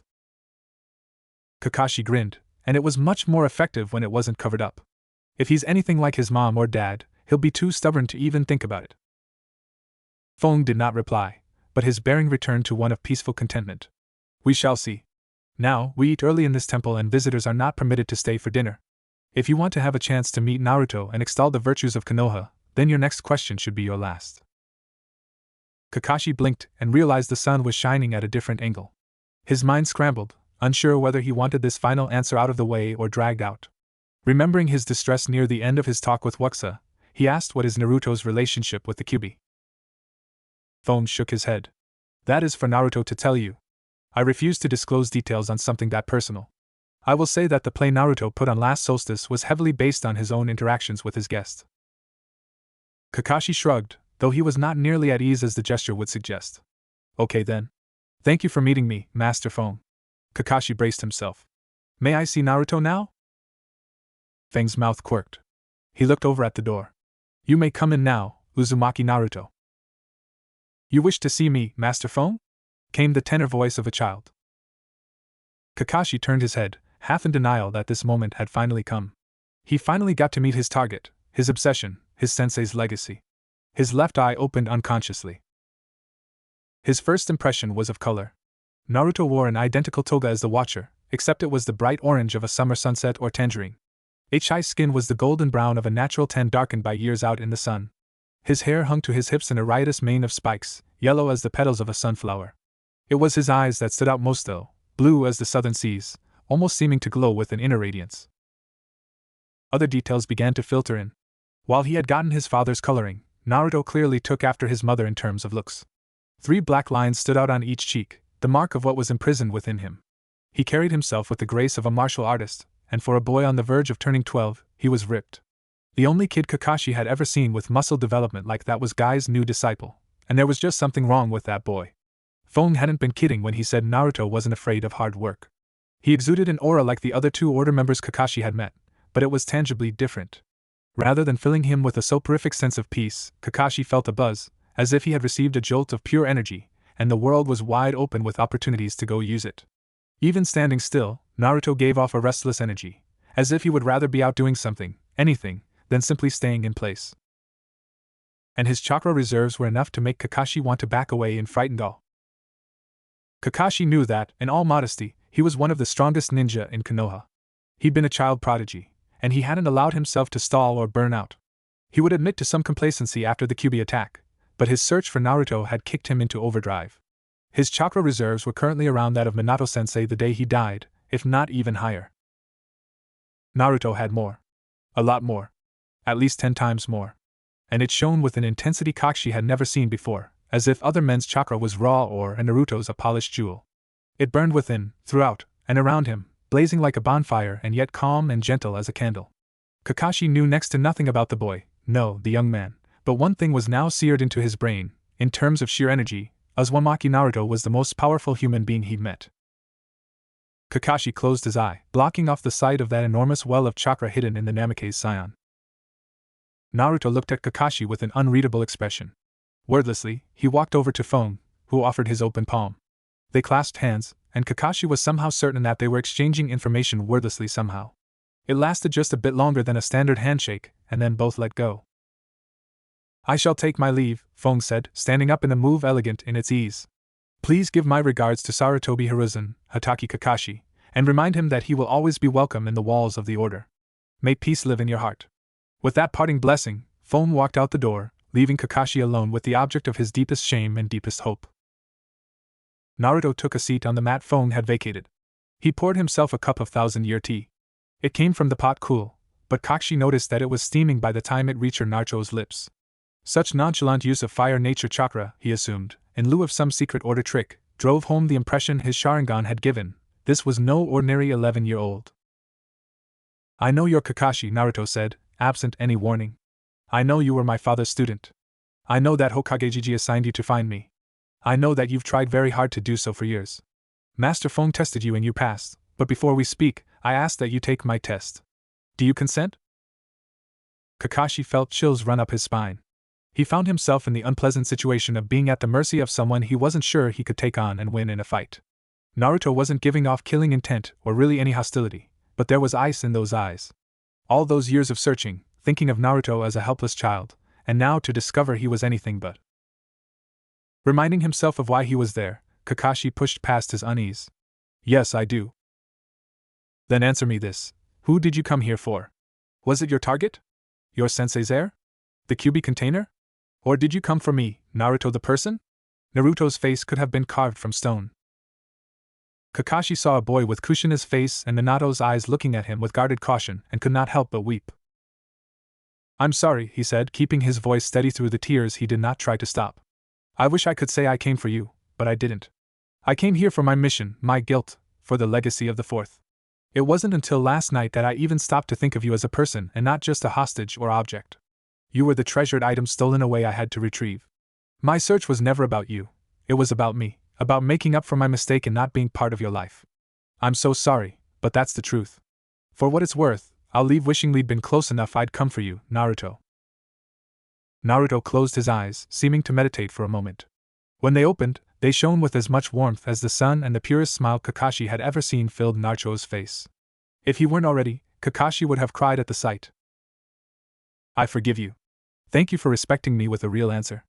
If you'd lied and tried to sway me over with some foster brother nonsense, you'd have never seen me again. I believe you, Kakashi said. Between the protection of the Order and his allegedly phenomenal skills, Naruto could vanish like a ghost if he wanted. Thanks for giving me a chance. Let's start over. Naruto held out a hand. Hi, I'm Uzumaki Naruto. Nice to meet you. Hatake Kakashi. Nice to meet you too. Kakashi grinned and took the hand. It was warm, calloused, and quite strong for its size. A current of that restless energy Kakashi had sensed from the start passed with the contact. Kakashi let go, feeling like he'd had a whole pot of coffee in one gulp. Naruto winced self-consciously. Sorry. It's a wonderful problem to have, but chakra overflow is still an issue. No problem, Kakashi said absently. He felt positively buzzed. If you don't mind my asking, how the hell does chakra overflow ever happen? Lots of ways. You'd be surprised how easy it is to bail. Mine involves making a shadow clone with half my chakra, having him recharge to full, and having him dispel last. Floods my coils on top of what I have left. Fast way to stretch your chakra coils. Kakashi felt his heart warm at the verbal tick. Your mom used to do that. Every now and then, she just blurt out databang. Naruto laughed. Yeah, I know. It's annoying but in a good way, isn't it? Kakashi's brow furrowed. How could you possibly know that? For that matter, how did you know Minato-sensei fostered me after the war? Kakashi had already been a legal adult, but he'd appreciated the gesture. Besides, after losing Obito and what happened with Rin, he probably shouldn't have been living alone anyway. Anyway, it wasn't something Naruto should have known short of reading Kakashi's file. Naruto laid a hand over his navel, smile on his lips. Mom and Dad both left some of their chakra in the seal. They're constructs with all their memories, like ghosts or messages in a bottle. Each was meant to come to my aid if certain actions regarding the seal occurred, and then fade away as the chakra that made them was expended. Instead, I hooked them both to a chakra converter, so they can stick around. Kakashi gaped. Your mom and dad are living inside you? Yep. People talk about their parents always watching over them, but in my case they really are. Naruto laughed, before his smile turned bittersweet. Of course, they're not really my mom and dad, no more than a reflection in a mirror is a real person. I know, and they know, that they're basically shadow clones that just have yet to dispel. But they know everything my birth parents did, and they love me the same way they would have, so why bother splitting hairs? Naruto shook his head, his hair swaying like a horse's tail. So yeah, mom and dad live in the back of my head. It took a while to get used to, but I don't regret keeping them around. They told me all about you, along with a few other people, so that's how I knew. Kakashi swallowed, his mouth dry as an oven. Is it possible for me to see them? Or maybe to talk to them through you? Naruto shook his head apologetically. I'd be happy to, but neither of them want to talk with you right now. I may have forgiven you, but they haven't. That's fair. Kakashi did his best to hide how much that hurt. I'm still grateful you forgave me so quickly. I expected to grovel a bit more. May your actions against others reflect the actions you wish made against you. That's the first lesson taught in the Order. It's sadly much easier said than done, but we all try to live up to it. Should I ever abandon you, I would hope you'd be just as understanding. As with the Watcher, Kakashi detected no guile or sarcasm at all. I'll do my best, though I don't think abandonment is in your character. Everyone I meet that knows you makes you out to be a saint. Naruto blushed and rubbed the back of his head exactly how his father used to.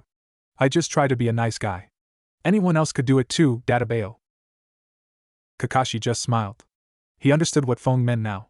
The power, the humility, the sheer goodness. How could Naruto not go on to do great things? Of course, Kakashi acknowledged as apprehension curled in his gut, he could also do terrible things, if the world hurt him too deep. So best he was in a nurturing, supportive environment like Konoha, right? Hoping he wasn't making a mistake, Kakashi took the leap. So, Fong tells me you want to be a shinobi? Naruto nodded, his face hardening. Yes, I do. Ninja do a lot to harm, but they also do a lot to help. At the very least, they do things. They're players in the game, not spectators like the Order.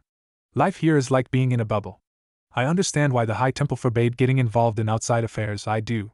The world needs sanctuaries like this, and the Order couldn't do some of its most important work if it weren't neutral and removed. But I can't live quietly on the sidelines knowing there's so many problems out there. If the world were burning down, the Order would protect a clearing and make do with the ashes afterward. I would be out in the fire, trying to put it out. Sure, I might burn to death, but if I saved one life, it would be worth it. And it feels like it is burning down, sometimes. Naruto sighed, taking a deep sip of tea. He was clearly quite passionate about this. Look, I'm not crazy. I know that I can only do so much. And some of it, maybe all of it, may not turn out the way I hope. But I'd rather go and try and find out the hard way than wonder about what might have been. In the end, I just want to leave this world better off because I was in it. And the way I see it, there's a chance I can do more good living as a shinobi than living as a horn. There's a chance I can do less good and more bad too, but I feel that it's worth the risk. He smiled ironically. Besides, assuming I don't get killed in action, I can always change my mind and return to the order. So I have that going for me. Kakashi tried not to let on that chills were running down his spine. That's a very good reason. Better than mine, at least. Naruto lifted a brow. What was your reason for becoming a ninja? I was good at it, Kakashi stated plainly. It was also expected of me. See, everyone has their own motivation, but there are really only 4 reasons for becoming a shinobi or any other kind of soldier. There's guys like you, the noble ones, that genuinely want to serve their fellow man. Then there's the legacies, the clansmen like me, for whom their family had always done it and they felt inspired or duty-bound. There's simple employment, people who just want or need a job, a reason to get out of bed in the morning. Kakashi hesitated, but he wasn't going to insult Naruto by sugarcoating. And then there's the 4th reason, the chance to kill someone and get away with it. Naruto had a pained yet resigned look on his face. I don't want to believe that any human being is inherently evil. Still, as my friend Jack puts it, some people are put here to make the rest of us look good. Like I said, ninja can bring harm to the world. But there's bad eggs in every walk of life, even the order. True. Kakashi decided to go for it. So why did you pick Kumo instead of Konoha? Naruto didn't answer immediately, taking great care to pour out the last of the tea. He stared into his cup. This may surprise you, but Konoha was originally my first choice. It was the closest village, I was familiar with it, and I'd avoid the red tape of becoming citizen to a different country. Kakashi hid his confusion. Really? You weren't put off by your history there? Naruto grinned like he knew something Kakashi didn't. I won't reveal order secrets, but it's almost impossible to reach journeyman with unprocessed trauma. I've made my peace with what happened to me as a child. The hatred the villagers had for me was born from anger, which was born from fear and loss. A terrible event occurred, lives were destroyed, and people were told the cause was locked away in some nameless kid. I became a symbol for that night. Some misunderstood and believed I was Kyubi-san in human form. In any case, I was a scapegoat, an outlet for the people's pain. It wasn't right, but it happened. My carrying a grudge wouldn't fix anything. Naruto's smile became radiant. And if I hadn't been treated so terribly, Master Fong and I might never have met. All the wonderful things and people in my life might not have been. In a way, I'm actually grateful because of how things turned out. Kakashi shook his head. You're a bigger man and I would be, that's all I'll say. So what made you reconsider? I may be over it, but that doesn't mean the village is. If I returned, all those old resentments and negative emotions would resurface. At the time I was deciding, it didn't seem worth it to subject myself and the people of Konoha to my presence there. I could handle it, but I wouldn't want to disturb the citizens who've gotten comfortable with my absence. Naruto flinched like he'd heard a loud noise. Also, the voices in my head had very strong objections to my return to the village. For the record, you probably shouldn't mention that so casually. People might get the wrong idea. Kakashi fidgeted, getting blood back into his legs. So Minato-sensei and Kushina-san don't want you in Konoha? His heart sank at the thought, but he wasn't really surprised. Mom is of the opinion that I should never come within a mile of that place ever again, unless it's to watch everyone who so much as glared at me belly crawl over broken glass in penance. Her hair lifts up whenever she thinks of how I was treated, so it's safe to say she's still angry. Kakashi shivered. The red-hot-blooded habanero was never more terrifying than when her red tresses split into 9 sections and floated behind her head. It was downright unholy. Yeah, I see why you go along with that. No kidding. Dad's not on board either. He's disillusioned over the goodness of the citizenry, and how effective the third would be in his absence.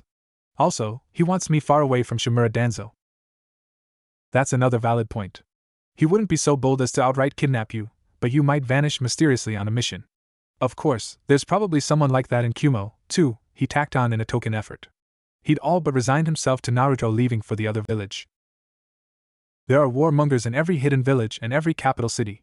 All things being equal, it made sense to go with the village with the most tolerant attitude towards Jinchuriki like myself. Until today, nothing had come along to make me reconsider. What do you mean? Kakashi asked. Naruto grinned. Do you want me to come back with you to Konoha? Of course. So I will, Naruto said simply. Kakashi blinked, hardly daring to believe his luck. Why?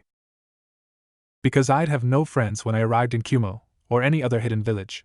If I go to Konoha, I'll have at least one, Naruto grinned. Are you serious? Kakashi was gobsmacked.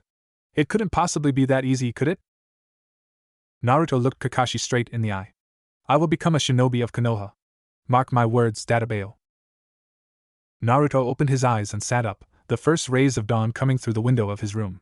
He got out of his cot and went to get dressed in the clothes he'd laid out last night. The rest of his wardrobe was tucked into a ceiling scroll that was already packed into his backpack. Dressed, Naruto put on his pack and took just a moment to reflect on how much he'd changed since he'd first gotten this room 6 years ago. Then, saying a silent goodbye, Naruto left his room behind. Naruto had made all his farewells last night after dinner, so he didn't bother with waiting. He went straight for the front gate. He exchanged a final handshake with the watcher and then exited the temple, possibly to never return. Naruto walked sedately down the road towards Shirin Town. He reached the town and went for the inn, where Kakashi had rented a room. Naruto exchanged a smile and nod with the proprietor before taking a seat in the common area, waiting for the disguised Jonin to come down. Kakashi came down about an hour later, back in disguise.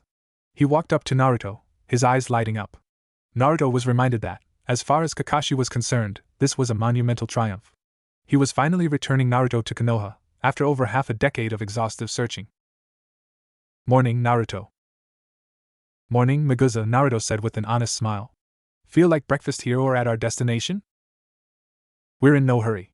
Besides, it'll be a lot cheaper to eat here than there. That said, Kakashi waved down the innkeeper and ordered 2 full breakfasts. As Kakashi and Naruto waited for their meals, Kakashi engaged in small talk. So I take it your favorite color is orange? Naruto looked down at his orange gi with black borders, the same shade as his toga had been yesterday. What gave me away? What about you? Purple. Dark purple, specifically, Kakashi said, inexplicably blushing a bit. I see. So, what's the plan once we reach the village? We'll report to Hokage-sama, then I presume we'll see about getting you an apartment and situated in the village, Kakashi postulated. Naruto nodded. Very well. So, you still reading those Ika novels that Jiraiya writes? How do you know about that? Kakashi asked with a raised brow.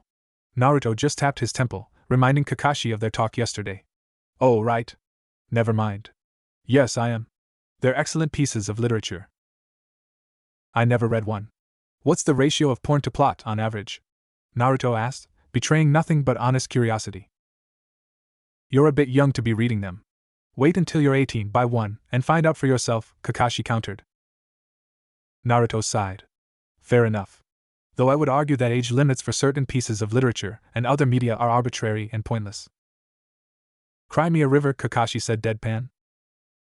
Their food arrived, and they set about fueling themselves for the day. Once they were done and Kakashi paid, Naruto hefted on his backpack while Kakashi checked out. That done, they both exited the inn and walked down the main road until Shirin Town had vanished behind them. How fast do you want to get to Konoha? Kakashi asked, itching to move faster. You set the pace. I'll keep up, Naruto stated with absolute confidence. If Kakashi hadn't seen how obscenely large Naruto's chakra reserves were yesterday, he may have doubted that a mere 11-year-old could keep up with the Jonin. As it was, the Scarecrow was curious to see just how fast his companion could be. If you're sure. And with no more warning than that, Kakashi kicked it into high gear, all out sprinting down the road so fast that he vanished into a blur. Without so much as blinking, Naruto began running at an equal speed and caught up with Kakashi in seconds. Kakashi could only shake his head as the two of them raced down the road to Konoha. Anyone who thought the order was weak was dead wrong. At the pace they set, the walls of Konoha were visible within 20 minutes. Kakashi held up his fist in the signal for a stop, and they both slowed down gently to bleed off their momentum. I'm almost afraid to ask if you could go any faster, Kakashi said as he breathed deep to make up for the oxygen debt in his system. Not even out of breath, Naruto shrugged. If I was motivated, sure. Naruto looked at the slowly approaching walls of Konoha. When I was a kid leaving this place, I swore I'd never come back. Funny how age and experience can change your perspective on things. Kakashi looked at Naruto with concern. Regretting coming back already? Naruto turned to Kakashi and gave that sunny grin that could strike a person dumb. None at all. Now maybe you should get out of disguise before we reach the gate guards and they ask who the hell you are. Naruto waited patiently as Kakashi went into the trees to change into his normal appearance. When he emerged, he looked completely different from the Megusa persona Naruto had been dealing with. Naruto chuckled. "Don't worry, I won't tell anyone what's behind your mask." "Much appreciated," Kakashi said back. They reached the main gate of Konoha. Kakashi and Naruto got into the line leading up to the Chunin assigned to handle intakes that day. When it was their turn, Kakashi flashed his shinobi ID. Hatake Kakashi, escorting Uzumaki Naruto. The Chunin nodded and signed their names in the ledger. "Proceed, Hatake-san." As they were walking away, they heard the man mutter, "Uzumaki, why does that name ring a bell?" They proceeded through the village towards the Hokage Tower. Naruto looked around, noting places that seemed familiar and things that had changed. The people certainly weren't reacting to him the same. No sneers or deliberate dismissal. The few that noticed him at all gave polite grins. Naruto doubted this new treatment would last once his identity was made public once again. But he'd enjoy it while it lasted. The two reached the Hokage Tower, and Kakashi using his shinobi ID to get past all checkpoints, they proceeded to the Hokage's office. Kakashi knocked on the door, and Naruto heard a voice he hadn't heard in over half a decade say, "Enter." Bracing himself for a reunion, Naruto followed Kakashi into the office. The office was well organized, books and scrolls and other documents all in their proper place. Sitting behind the simple wooden desk was Sarutobi Hiruzen, the third Hokage. Kakashi bowed slightly in respect. "Hokage-sama. I brought him back." The elderly ninja looked up, eyes honing in on Naruto. A grandfatherly smile spread across his lips when he saw the blonde there before him. "Naruto-kun, welcome back, my boy." "Thanks, Hokage-jiji," Naruto said, using his old nickname for the village leader. Hiruzen's grin got even wider. "Oh, how I miss being called that. So, Naruto-kun, what brings you back to Konoha?" Naruto replied honestly, as he'd been raised to in the order. "I intend to become a shinobi. Konoha was the best option of all the choices once I was aware of all the facts." "Is that so? Well, we'd be happy to have you. From what I can sense, you're already quite the formidable fighter. I'll give you a few days to get acquainted with the village, and then I'll arrange an assessment to determine what rank you should be," Hiruzen stated, leaning back in his chair. Naruto cleared his throat. "Actually, I'd prefer to start at the bottom. Put me in the academy." Both the Hokage and Kakashi were surprised by that. "Are you sure, Naruto? You're at least Tokubetsu Jonin level from what I've seen. You really want to work with a bunch of baby ninja that barely know which end of the kunai to hold?" Kakashi asked. "My mind is made up. I want to progress from student to genin to chunin, and so on like every other potential shinobi my age," Naruto stated clearly. Hiruzen lit his pipe and took a puff. "Very well. If that's your decision, then I shall respect it. As of tomorrow, you'll join the current graduating class." "Thanks, Hokage-jiji." Naruto readjusted his backpack. "At the moment, I'm homeless. I don't suppose you could help me fix that?" "Of course." Hiruzen went digging through his stacks and stacks of paper to find a specific piece. The Hokage peered at the most recent apartment listings for Konoha. "What kind of budget do you have?" "I was given 10,000 ryo as a parting gift from the temple. That's all I have," Naruto answered. There's an apartment in the same building as Kakashi here. Owned by the village, so technically I'm the landlord. 500 a month. Your savings should last until you graduate and become a genin and start earning money on missions." "I'll take it," Naruto said simply. He'd have happily camped out in one of the training grounds if he had to. Whatever this apartment was like, he'd adapt to it. "Well, alright then." The Hokage found a few forms in the maze of documents he kept and filled them out. With a stamp of the Hokage seal, Naruto was officially a tenant. "There we go. Rent is due first of the month. You can move in today." Hiruzen dug in a drawer and pulled out a key and tossed it to Naruto. "Thanks, Hokage-jiji," Naruto grinned. "Well, this has been a very pleasant break, but I'm afraid I have to get back to work. See you both later," Hiruzen said, taking the top form from his inbox and giving it a read. Naruto tilted his head. Hokage-jiji? Wouldn't it be much easier to use shadow clones to do all this paperwork?" The Hokage froze. Then, moving with steady intent and purpose, he placed the Hokage hat to the side and began to bash his head quite violently against his desk. "Stupid! Stupid! Stupid!" "Hokage-sama?" Kakashi called out, at a loss of what to do as his commander-in-chief seemed to have a mental breakdown. The Hokage, still banging his head, held up a finger in a one-moment gesture. After another dozen headbutts to the surprisingly sturdy desk, the Sarutobi stopped. "There. Got it out of my system." Both Kakashi and Naruto were hiding sweat drops. Hokage Gigi? Should I be concerned about this? About you? Naruto asked delicately. Just my way of processing years of pent-up frustration. I've been searching for decades for an answer to paperwork. And you come along and just drop it in my lap as if it were obvious the whole time. Hiruzen made the hand seal for shadow clones and created 2 copies of himself. The 2 doppelgangers settled in to do the mountain of paperwork while the original grinned and pulled out the latest copy of Aika Aika. Enjoy the rest of the day, gentlemen. I certainly will. Kakashi and Naruto exited the office. Let's never speak of this, Kakashi said flatly. Agreed, Naruto replied right back. Let me show you to the apartment building, Kakashi said, leading Naruto out of the tower. They stuck to the streets like civilians rather than taking to the rooftops. So, why grow your hair so long? Kakashi asked. You'd be surprised how many jutsu there are that utilize a person's hair. Jiraiya uses some of them, so Dad tells me. It's a lot of maintenance, but this way even if I were buck naked I'd still have a handy weapon within easy reach, Naruto answered forthrightly. Kakashi nodded. Clever. I just see it as being prepared. Now, are you aware that a woman has been stalking us since we left the Hokage Tower? Before Kakashi could reply, one Mitarashi Anko landed on his shoulders, bending over so she could grin upside down into Kakashi's uncovered eye. Hello, lover, she said with her usual sadistic playfulness. Hi back, Kakashi said with an unconscious grin. I take it you miss me? I banged my way through every half-decent guy in this village. You are in my top 3 easily. When you left yesterday, you deprived me of my new favorite toy. Care to explain yourself? She demanded, still wrapped around his head. I had an off-the-books mission. If I told you, I'd have to kill you, that sort of thing. Sorry for the inconvenience, Kakashi shrugged, even with a kunoichi riding his shoulders. Anko rolled backwards to land on her feet behind Kakashi. Anything to do with the blonde brat?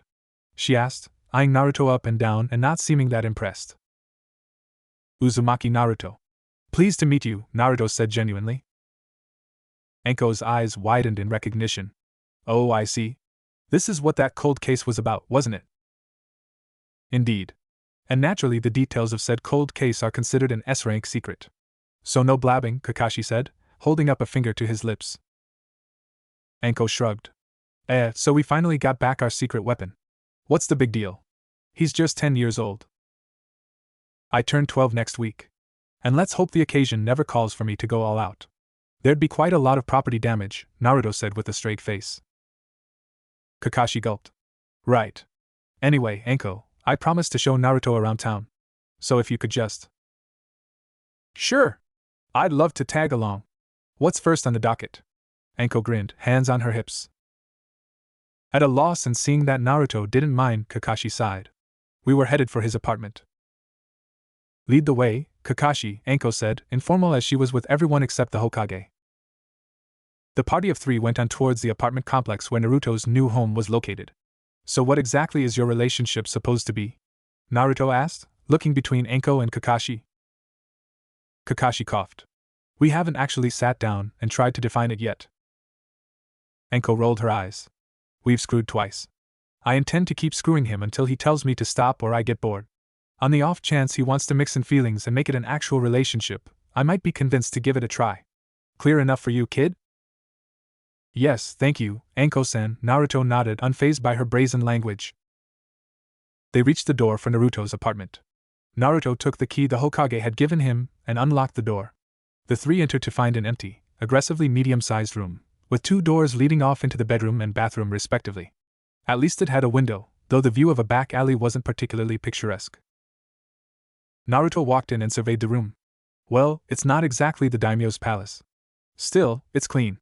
Yes, I think this will be quite suitable. Just needs a touch here and there. Naruto unshouldered his pack and pulled out a number of sealing scrolls. Then, without even making a hand seal, Naruto made 4 shadow clones. Anko's jaw dropped. Did he just? She sputtered as Naruto and his copies each grabbed one of the scrolls. Something I've learned even in just the brief time I've known him. Never underestimate Uzumaki Naruto, Kakashi offered as the clones unsealed a number of furniture items, plants, and other decorations. Within 10 minutes, Naruto was fully moved in. The apartment had gone from barren to looking like Naruto had been there for years. Naruto sighed as his clones dispelled, their job's done. Well, Kakashi, if you're still volunteering as my tour guide, I'd like to see the academy. Then maybe I can treat you two to lunch after a trip to the supermarket. I'm no Akimichi, but I can whip up a decent meal when the situation calls for it, Naruto said with his usual smile. Sure, we'd love that, wouldn't we, Anko? Kakashi spoke, nudging Anko out of her daze at the sealless use of an A-rank jutsu. Yeah, sure kid, Anko shrugged, trying to hide how impressed she was. Kakashi led the other two through the town to the school where child soldiers were made. Some civilians found the thought of 12-year-olds fighting in wars barbaric, but they clearly had forgotten the warring clans era. Back then, as soon as you could walk, mold chakra, and hold a kunai, you were thrust out into the battlefield. Anyway, the trio reached the gate of the academy, which opened into the courtyard before reaching the actual building. Naruto was looking over the building when he noticed a girl about his age sitting in the shade of a tree with a swing hanging from one branch. She seemed to be eating a packed bento, and her whole aura radiated a resigned sadness. Not even thinking twice about it, Naruto walked over to help. Excuse me, miss? The girl flinched, before looking up and letting Naruto get a good look at her face. Indigo hair and a princess cut framed a delicate heart-shaped face with soft yet refined features. Her eyes were a pale lavender with no pupil, marking her as a member of the Hyuga clan. The lack of curse seal on her forehead suggested she was from the main house.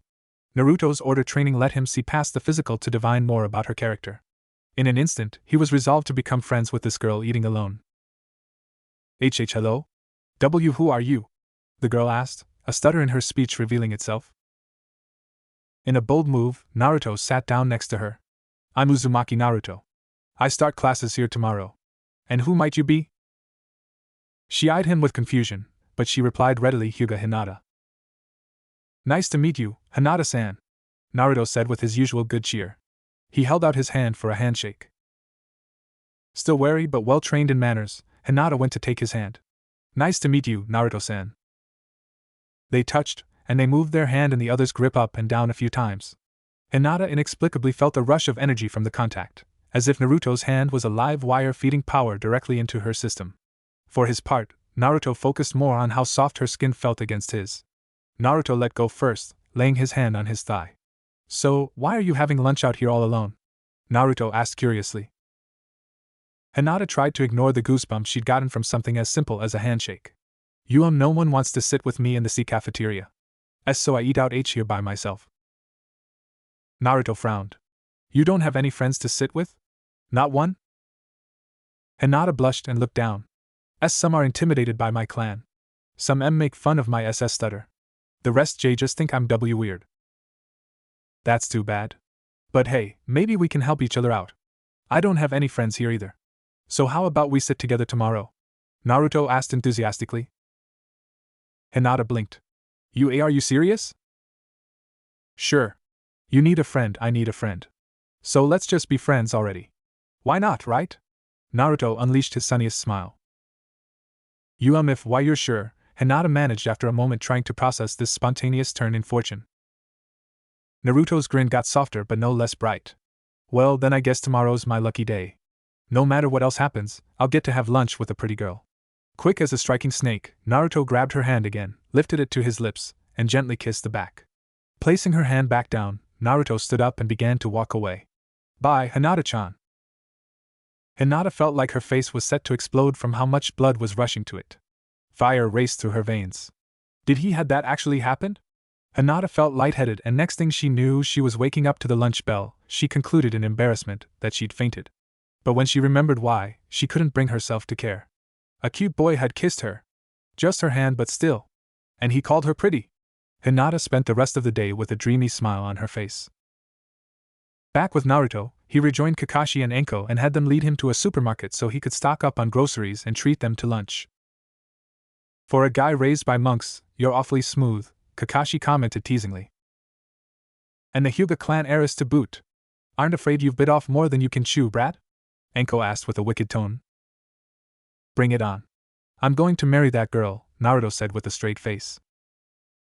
Kakashi and Anko almost tripped in surprise. Say what now? Anko demanded. Isn't it a bit early to say something like that, Naruto? You just met, Kakashi pointed out. True. Doesn't change the fact I'm going to marry her. She's the yin to my yang, has a heart of gold, and is the most beautiful person I've ever laid eyes on. I'll admit, getting her father's blessing could prove challenging. I might have to become rich and or famous to get his approval. Ah, well, I'm sure everything will work itself out, Naruto shrugged nonchalantly. Anko snorted. Well, if nothing else, brat, I'll admit you've got some serious balls. Kakashi was more inquisitive. What do you mean, the yin to your yang? I mean my yang energy synced perfectly with her yin energy. Everyone's yin and yang are unique, even identical twins. For one to mix flawlessly with another person's opposite energy is very rare and indicative of extreme compatibility. My yang practically jumped to mix with her yin when we shook hands. So now I'm quite certain we'll end up man and wife, if I have anything to say about it, Naruto lectured. Then he turned to Kakashi with a curious expression. Why do I have to explain this to you? Surely you felt your yin syncing with Anko-san's yang when you had intimate relations. Kakashi blushed scarlet, but did get a contemplative look in his one visible eye as he processed Naruto's statement. Anko just tilted her head. You saying there's some mystical yin-yang bullshit reason why he managed to get my rocks off? Both your inner energies are extremely compatible. Granted, that doesn't necessarily mean you're star-crossed lovers. Synchronous pairs don't always mean the two are romantically compatible. Perhaps you're meant to just teach each other some essential life lesson and then go off to find your proper mates. Then again, you'd certainly have a hard time finding a better candidate for the future parent of your children, Naruto shrugged. Anko and Kakashi exchanged bewildered looks. How do you even know this shit, brat? The Tokubetsu Jonin demanded. Naruto shrugged. I can see your chakra, that's how. I see everyone's chakra. How is that possible without a bloodline limit like the Sharingan or Byakugan? Kakashi asked, very curious. Naruto looked conflicted for a second before continuing. I suppose there's no harm in telling you. The Hyuga and Uchiha clans have a genetic shortcut to chakra sight. The order worked out how to do it from the ground up by decades of trial and error. And from there we went on to research how to replicate other effects of Jujutsu, such as the Sharingan's prediction or the Byakugan's ability to see through solid matter. It's a major chakra drain and takes precise control, but it's possible for any chakra-trained person to get superhuman vision. Kakashi had an epiphany. The watcher that guards your temple, he's a master of the order's Jujutsu, isn't he? Indeed. The watcher for every temple is an expert at the various forms of chakra sight. It's a requirement for the position, Naruto confirmed. They reached the major supermarket for the village. The topic of yin-yang bonding and eye techniques was dropped as Kakashi and Anko watched Naruto explore the store. Aware he was on a budget, Naruto made sure to buy raw ingredients cheaply he could later cook into proper meals rather than go for processed food products or snacks. Though he did make one exception. Brat, what is with you and cup ramen? You almost bought the whole aisle. Anko asked. Ramen is my favorite food. But I've only ever had traditionally cooked ramen. These glorious cups will provide me with the succulent ambrosia after only 3 minutes in hot water, Naruto proclaimed, a near fanatic glint in his cerulean eyes. Kakashi cleared his throat. Didn't you read the nutrition label, though? You'd almost be better off eating wet cardboard. Naruto raised a brow. Then he dropped his bags to the ground and lifted the bottom of his GI to reveal his abdomen and the shredded 8-pack that called it home. Do I look like I need to worry about the occasional bit of junk food, Kakashi? Kakashi had the good sense to remain silent. And he told himself his masculinity was not so fragile that the fact a tween had a lower body fat content than him could make him feel inadequate. They returned to Naruto's apartment. Make yourselves comfortable. I'll put everything away then cook us all some lunch, Naruto said with his trademark sunny grin. He went to the corner kitchenette, summoning 2 shadow clones without a hand seal as he did. Anko sprawled on the comfy as hell love seat, Kakashi sitting next to her with decidedly more decorum. So by a secure location, Hokage-sama meant an order of the Horned One Temple? That's where we were hiding this kid? Anko asked bluntly. I can neither confirm nor deny details of anything pertaining to this S-rank secret without the Hokage's approval, Kakashi said by rote. That's a yes. Remember, fuck buddy, I work in torture and interrogation. Your body language tells me more than your mouth ever could, the violet-haired woman smirked. If it isn't confidential, may I ask if you ever simply ask nicely or if you go straight for electrocution and waterboarding? Naruto asked as he sliced and diced vegetables to go in the stir-fry. We always give them a chance to simply cough it up before we escalate to aggressive persuasion, Anko grinned. My personal favorite opener is you will tell me what I want to know. The choice is whether you will tell me before the pain or after. With the Yamanaka clan and their mindjutsu, isn't torture an obsolete mode of getting information? Their host asked as he continued to cook. Anko was used to this question from new recruits to TNI. Every clan worth the name developed defenses against the Yamanaka clan over the past few hundred years. And they weren't the only ones to dabble in telepathy.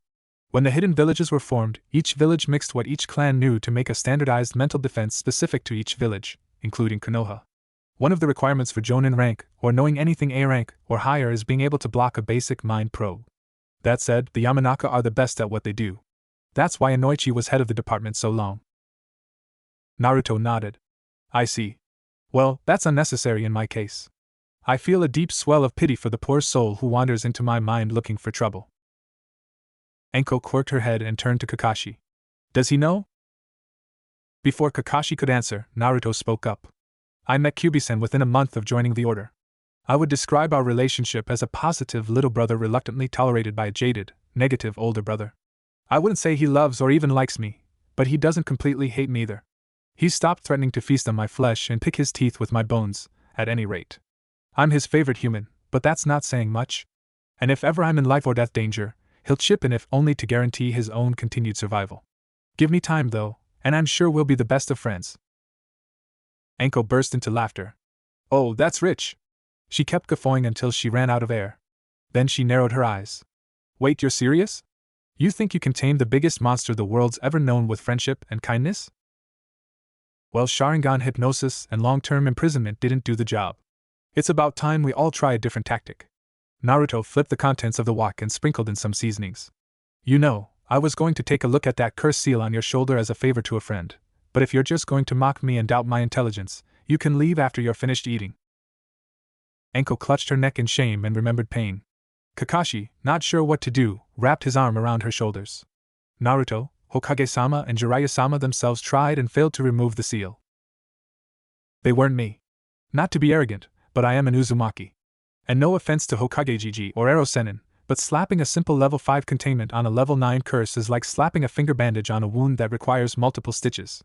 I've only gotten a few glimpses so far, but I'm willing to bet she feels frequent flashes of pain from the seal. Isn't that right, Enko-san? Naruto asked, casually plating the meal.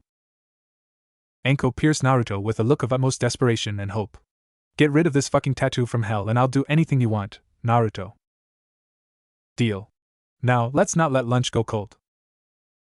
The three sat down, said itadakimasu, and began to eat. Kakashi, figuring both his tablemates had seen his face, pulled down his mask and ate at normal speed. Enko was torn between rushing through the meal, or dragging it out and delaying the inevitable disappointment. Seriously, what 11-year-old was better at seals than Jiraiya of the legendary Sannin? Then again, his clan were so skilled at Fuinjutsu that a multinational coalition had formed solely to destroy every trace of them. That had to mean something, right? When the last bite was chewed and swallowed, Naruto made a couple shadow clones. One cleared the table while the other fetched a couple blank scrolls, a brush, and some ink. Enko-san, stay seated and please remove your trench coat, Naruto said, his usual cheery disposition shifting to laser-like focus. Kakashi found it a bit disconcerting. Enko took off her coat, leaving her in just a fishnet top that showed she wasn't wearing a bra underneath. Naruto didn't even blink. He walked around to regard Orochimaru's cursed seal of heaven and the evil containment seal Jiraiya had placed around it. He stared for a moment, eyes narrowed. Then he made hand seals in a slow, measured cadence. Sealing art, seal copying jutsu, he said at inside volume before placing his palm over the cursed seal. When he pulled his hand back, a transparent copy of the 3 tomo that made up the cursed seal floated in the air below Naruto's palm. He turned to his shadow clone, helpfully holding out one of the scrolls, and placed his hand on the blank paper. As if written by a dozen invisible scribes, the full formula of the seal appeared on the scroll. Now, let's see what we're working with, Naruto muttered, carrying the scroll to an empty spot on the floor before sitting down and intently reading the details of the cursed seal's makeup. Enko watched him, waiting for her fragile hopes to be fulfilled or ruined. Kakashi laid a hand on his lover's shoulder in support, while he tried to read the formula himself. He knew just enough about Fuinjutsu to know the cursed seal of heaven was miles above his skill level. They were silent for about 10 minutes as Naruto made his way through the formula. Well, I don't know whether to shake Orochimaru's hand or rip it off and beat him to death with it, Naruto finally said, crossing his arms with a frown. This thing is a grotesque masterpiece. It's just coherent enough to function, but he's lucky it's only a 1 in 10 mortality rate. A piece of art painted with blood and guts, framed crookedly by rusty metal and bones. In a word, awful, in both senses of the word. Get to the point, brat. Can you get rid of it or not? Enko gritted out. I could rip it off you right now, but it'd be a coin toss whether you survived in the first place or lasted long enough to heal. This thing's wormed its way into your entire chakra network. A quick fix removal would be akin to pulling your spine out your back. Give me a couple days and I could create a counterseal that would just erase the whole thing painlessly. But before we do anything, I think we need to report to Hokage Gigi. There's a couple executive decisions he should know about before we go through with this. Such as? Kakashi asked with interest. There's 3 major parts to the seal. The first is the standard curse seal formula, enabling pain, subliminal suggestions, even death if it receives the proper chakra signal. The second is a storage seal full of some biological material that, from my preliminary findings, seems to trigger physical mutation as well as a bastardized version of, I kid you not, Sage Mode. But it's the third part that's most interesting. Naruto explained with a neutral expression. Well? Spit it out already, Anko barked. You're not going to like this, Anko-san. The third part is a soul seal. You've been carrying a fragment of that maniac in your neck all this time, Naruto said with an apologetic tone. Anko turned pale as a ghost. She rushed to Naruto's bathroom, where the sound of retching reached Kakashi and Naruto. While Kakashi dithered on whether to go to her or not, Naruto called out in firm but considerate tones, Anko-san, don't you dare stab yourself with a kunai. It won't affect the seal or kill him. Calm down and come back out here so we can handle this safely and sanely. There was a moment of silence, and then Anko came back out of the bathroom, looking full of disgust and self-loathing. What is that motherfucking bastard capable of doing to me? Can he take over my body? Not at all, Naruto assured her. He was very paranoid in protecting his soul fragment, for different layers of defenses. Can't even communicate with the original Orochimaru or sense the surroundings of the seal. He's basically just waiting in a dark room for someone with intimate knowledge of the cursed seal to come along and extract him. Naruto frowned. From what little I know about the man, he's obsessed with immortality. It wouldn't surprise me if he left a shard in every cursed seal he ever made. Would also go a long way to explaining why he's supposedly nutty as a fruitcake. Kakashi went into command mode, pulling on his years as an ANBU captain. We must report to Hokage-sama. It's his decision what we do about Orochimaru and the seal. Let's go.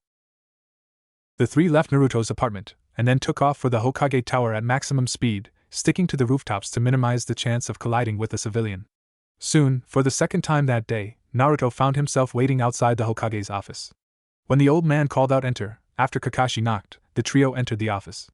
The third shadow clones had vanished, but their legacy was an empty in tray. Kakashi, Naruto-kun. And you've brought Anko as well. I take it this isn't a social call. Kakashi spoke for them. Naruto is a seal master, better than Jiraiya-sama. He looked at Anko's cursed seal. He broke down and analyzed it, and now we need you to decide how we should proceed. Hiruzen's face lost its grandfatherly softness, and became every inch the seasoned shinobi. Explain. Given he was the expert here, Naruto took the reins. The cursed seal of heaven is a combination cursed seal, storage seal, and soul seal. The cursed seal is unremarkable. The storage seal contains an enzyme that acts like a chakra steroid and somehow organically triggers the mixture of the host's chakra with nature energy. In other words, it temporarily sends the affected into sage mode. And the soul seal is self-explanatory. A fraction of Orochimaru's soul is stored in the seal.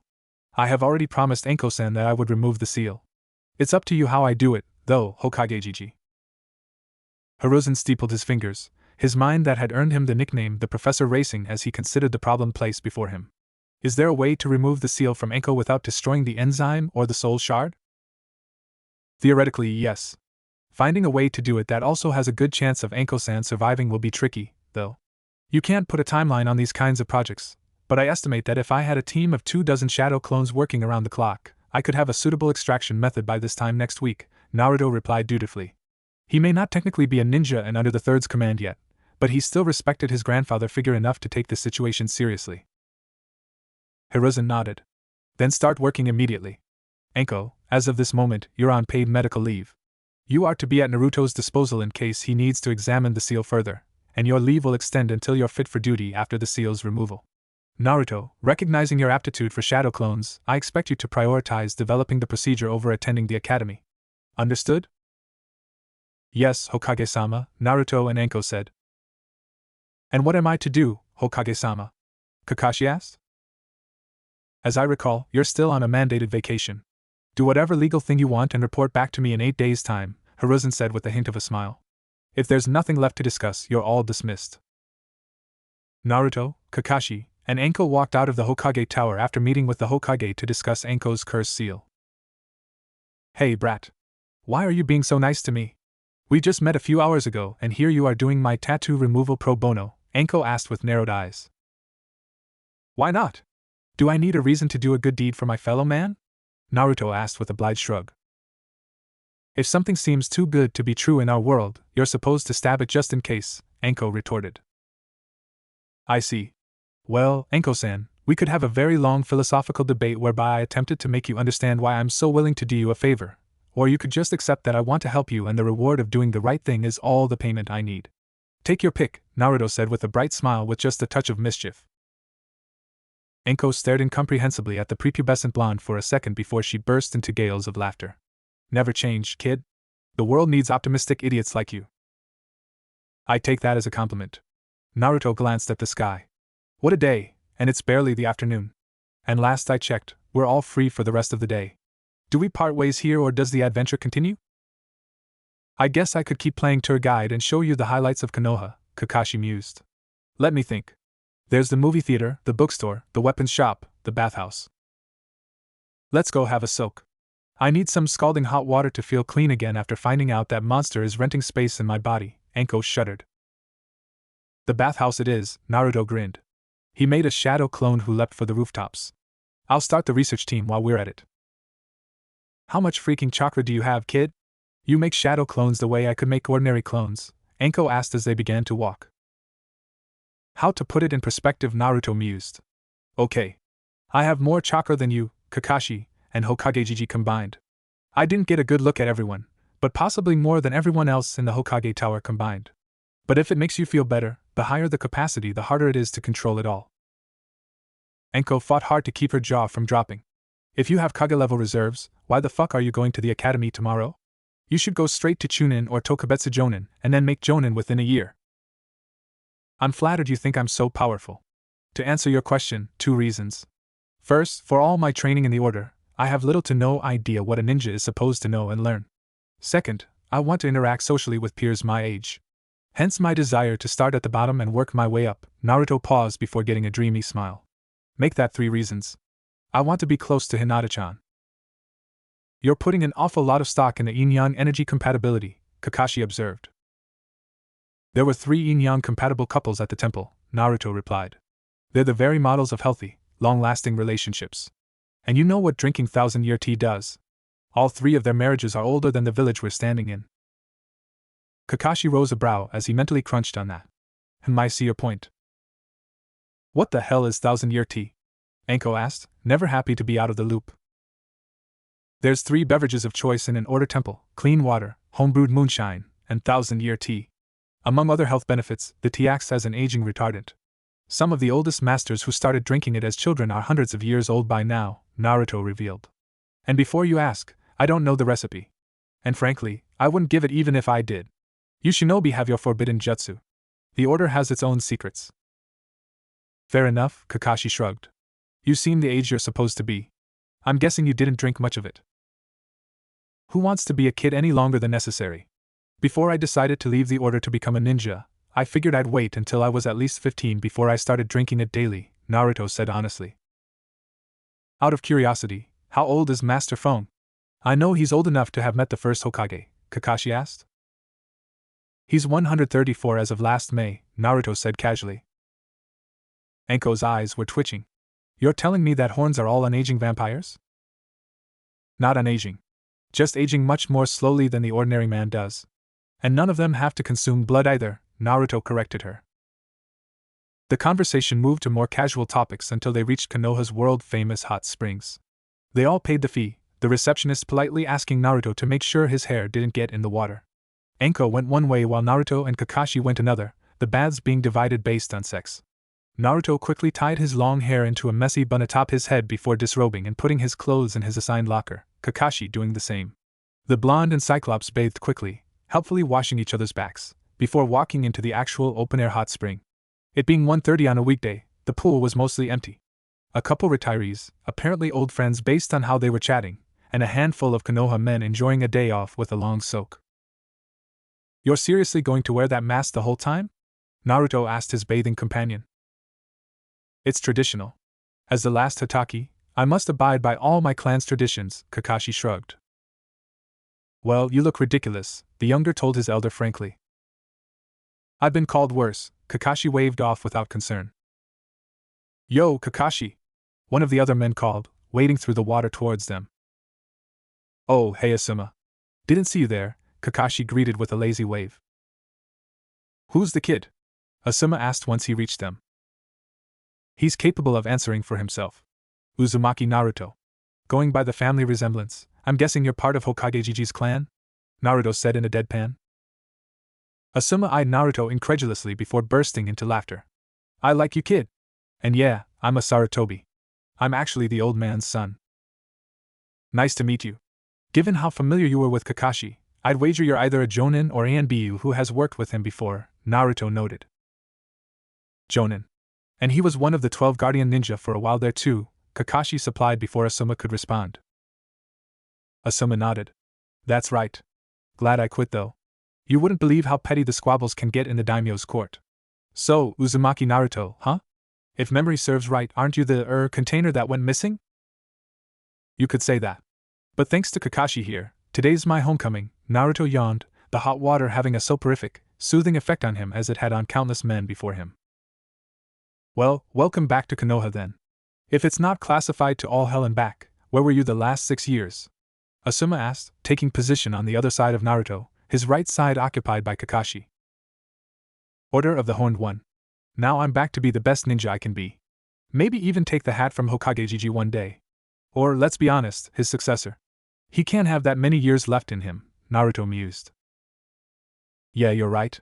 But is there any better death for a shinobi than old age? That merits a monument. Whole world should gaze up at it in awe, Asuma sighed. Anyway, good luck in getting the hat, kid. Many have tried. Many have failed. You try, you fail, you try, you fail. But the only true failure is to stop trying, Naruto quoted before lowering a few more inches into the water. True enough. But sometimes it's unbearably hard to get up and try that one last time, Kakashi reflected. That's how you know it's imperative to push through to victory. But this is getting a bit deep for a daytime bath. Kakashi's coping mechanisms are reading adult literature in public, being constantly tardy, and staring for hours at the memorial stone. What's your way of staying sane in this crazy world we live in, Asuma-san? Naruto asked politely. The two Jonin looked askance at Naruto for a moment. Kakashi chuckled and returned to enjoying the hot spring. Asuma shrugged. Nicotine and sex. I'm faithful when I'm with a girl, but most civilians can't keep up with me. So go for a kunoichi, Naruto said like it was obvious. You mean a woman who can castrate me with most common household objects? But you have a point there, kid. Got my eyes on this fine red-eyed Tokubetsu. Just working out the best way to ask her out for a first date. Naruto tilted his head as if listening to someone far away. Showing up at her front door uninvited is too forward. And slipping it into casual conversation will make her think you aren't taking her seriously. If I were you, I'd bump into her at her favorite store, strike up a talk about your common interests, then invite her for a cup of coffee or bite to eat. Getting a second date is up to you, lady killer. Asuma blinked. That actually sounds like it might work. How's a guy without pubic hair yet know how to woo a woman? I don't. The female voice inside my brain does, Naruto said honestly. Luckily, Asuma took it as a joke. The three males chewed the fat for about 20 minutes, before Asuma said the heat was getting to him and made his exit. Kakashi side-eyed Naruto. I suppose it's up to you who you tell, but you came awfully close to telling Asuma about Kushina-san. As a member of the order, I am bound to always speak honestly, Naruto said solemnly. But don't tell me you never deceived someone by only telling parts of the truth. If I'm asked a direct question, I'll reply forthright. Otherwise, I'll keep my secrets as best I can. Naruto squinted. Enko-san's getting out. We shouldn't keep her waiting. Kakashi nodded before what Naruto said actually processed in his mind. Wait, you can see through the divider? We talked earlier about Chakra sight, why are you so surprised? Naruto asked in confusion. So you've been peeping on the women's side this whole time? Kakashi asked incredulously. Might I remind you I met the future mother of my children earlier today? I'm only interested in seeing her naked, I could care less about other women, Naruto stated plainly. After a beat though, Naruto blushed and admitted that being said, there's nothing wrong with appreciating the aesthetic value of the female form. Kakashi's smug smirk was visible even through his mask. No arguments here, Naruto. Come on, let's get out of here. Or the male form for that matter, Naruto continued as he walked with Kakashi back to the locker room.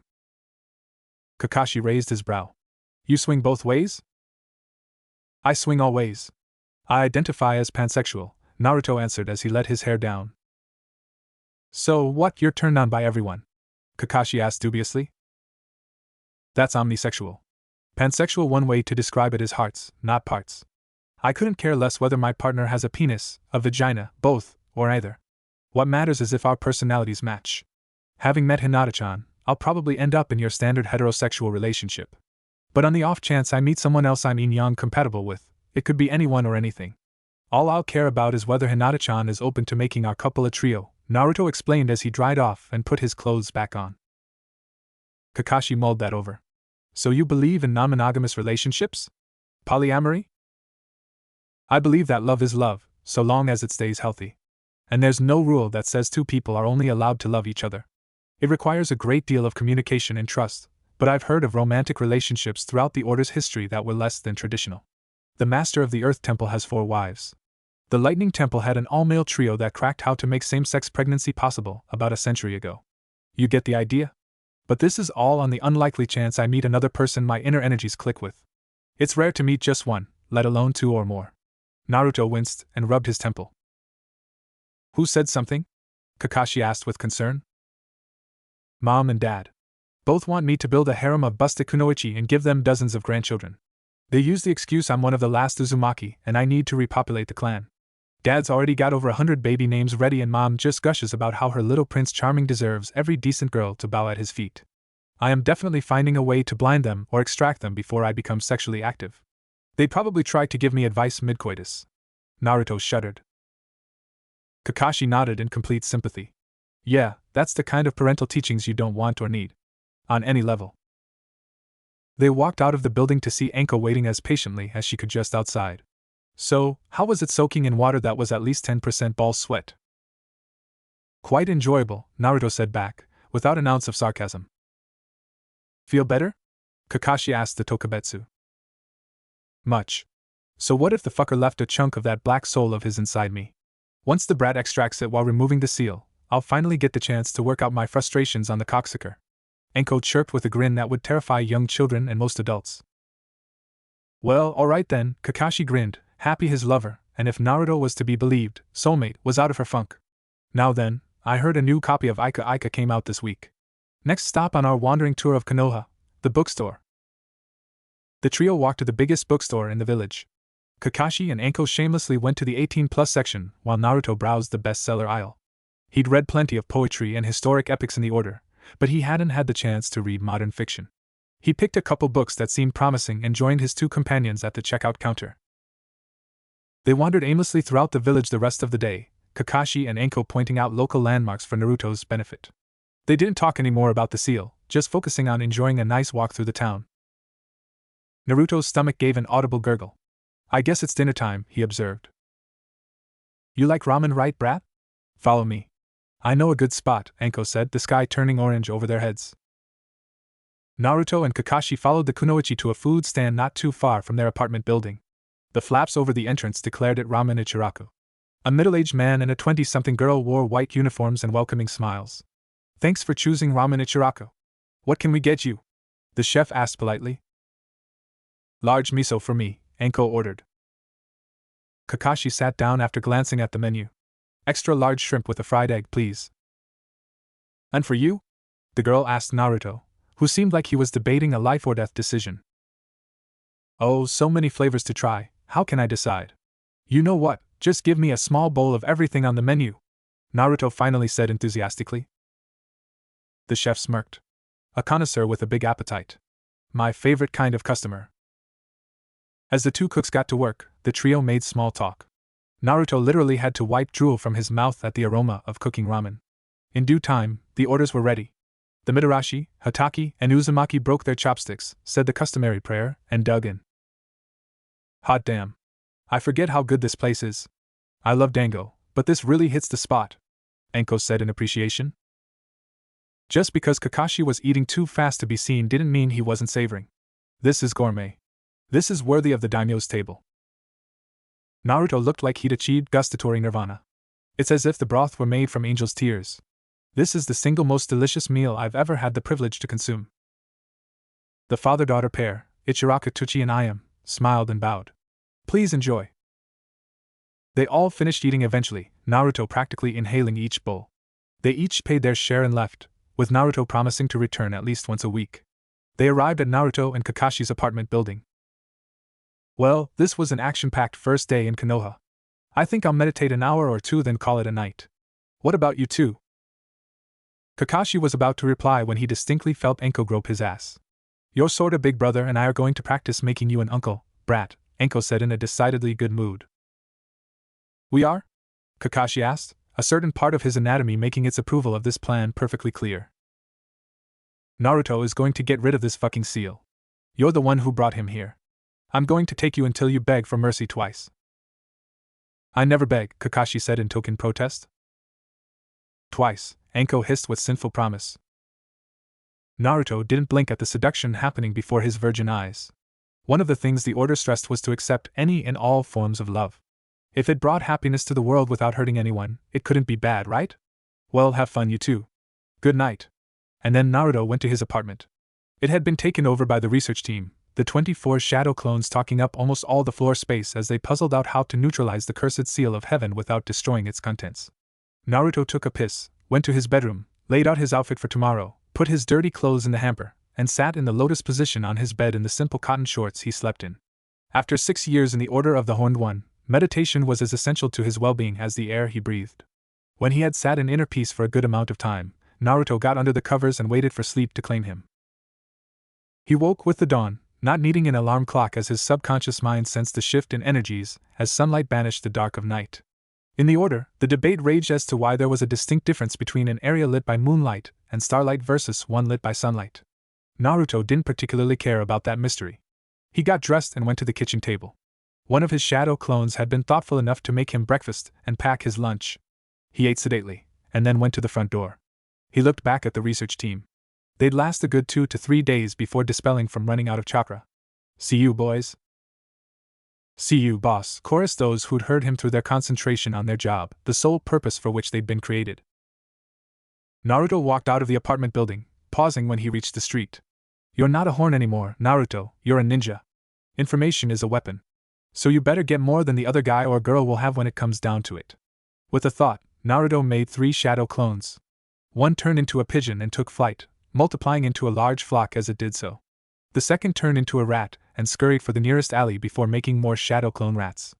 The third turned into a random civilian in his late teens and went for the Konoha library to begin the process of reading every book and scroll in the building. For whatever reason, it took surprisingly little chakra to use the transformation jutsu and alter one's body into a temporary new shape. The catch was giving yourself wings didn't mean you knew how to fly. Plus, turning into something inanimate carried the risk of death if you did it wrong. Most shinobi stuck to simple human disguises rather than morph into a non-humanoid. And of course there was the cost of maintaining the transformation, but that had never been a problem for Naruto and his absurd chakra levels.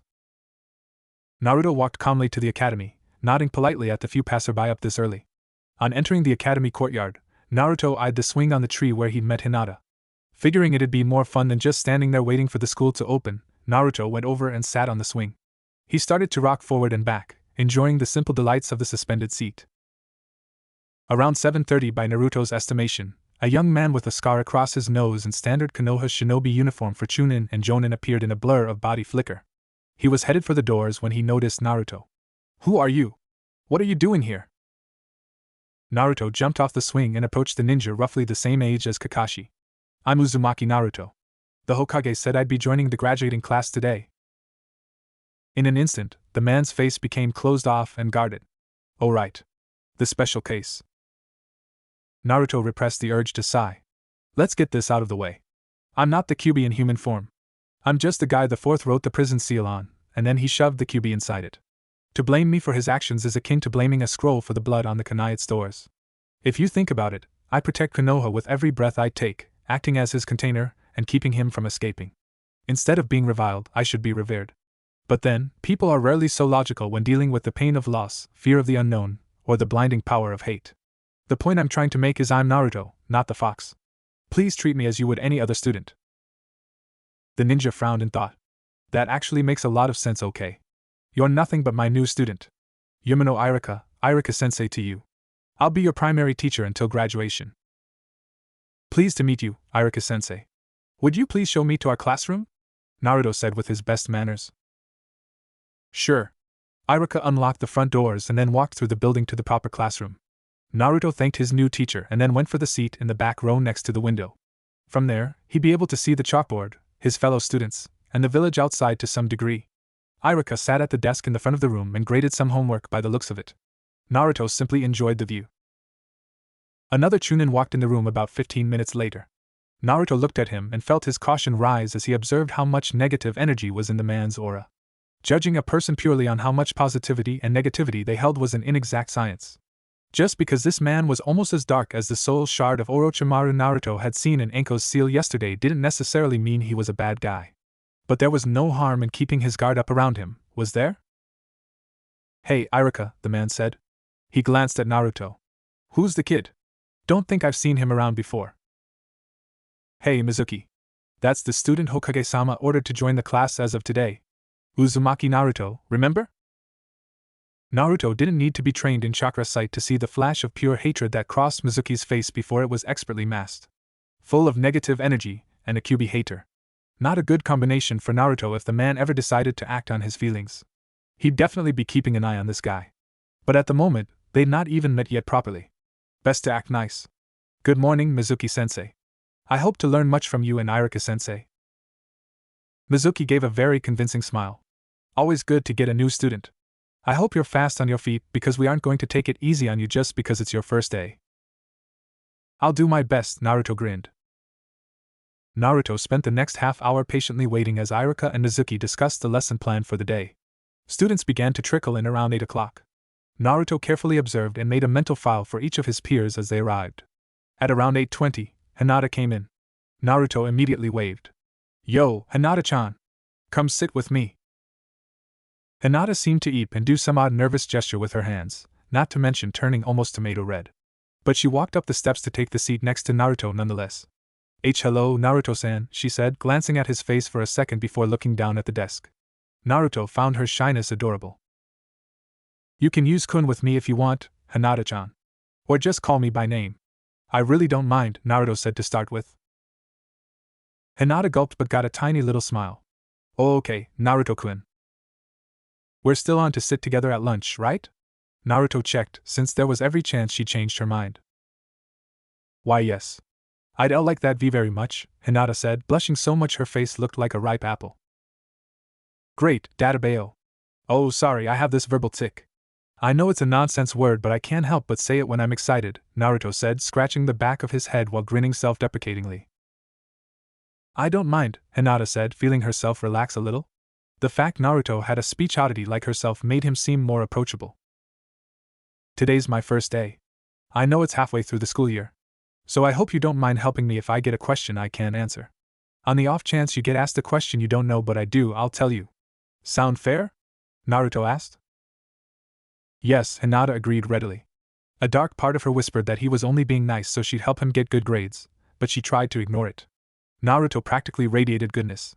The idea of him doing something so underhanded just didn't fit in Hinata's mind. So, all I know about you is that you're exquisitely beautiful but have no friends. And all you know about me is that I'm the new guy. How about we take turns asking each other a question, and we're not allowed to lie? You up for it? Naruto grinned. Hinata felt herself come close to fainting when she heard Naruto call her beautiful, but she managed to push through. Oh, okay, she nodded. You can go first. Okay. What's your favorite thing to eat? Naruto asked. Cinnamon rolls, Hinata replied right away, not even having to think about it. Got it. Now I know what to make you for dessert. You go now, Naruto said. Why did you want to be FF friends with me?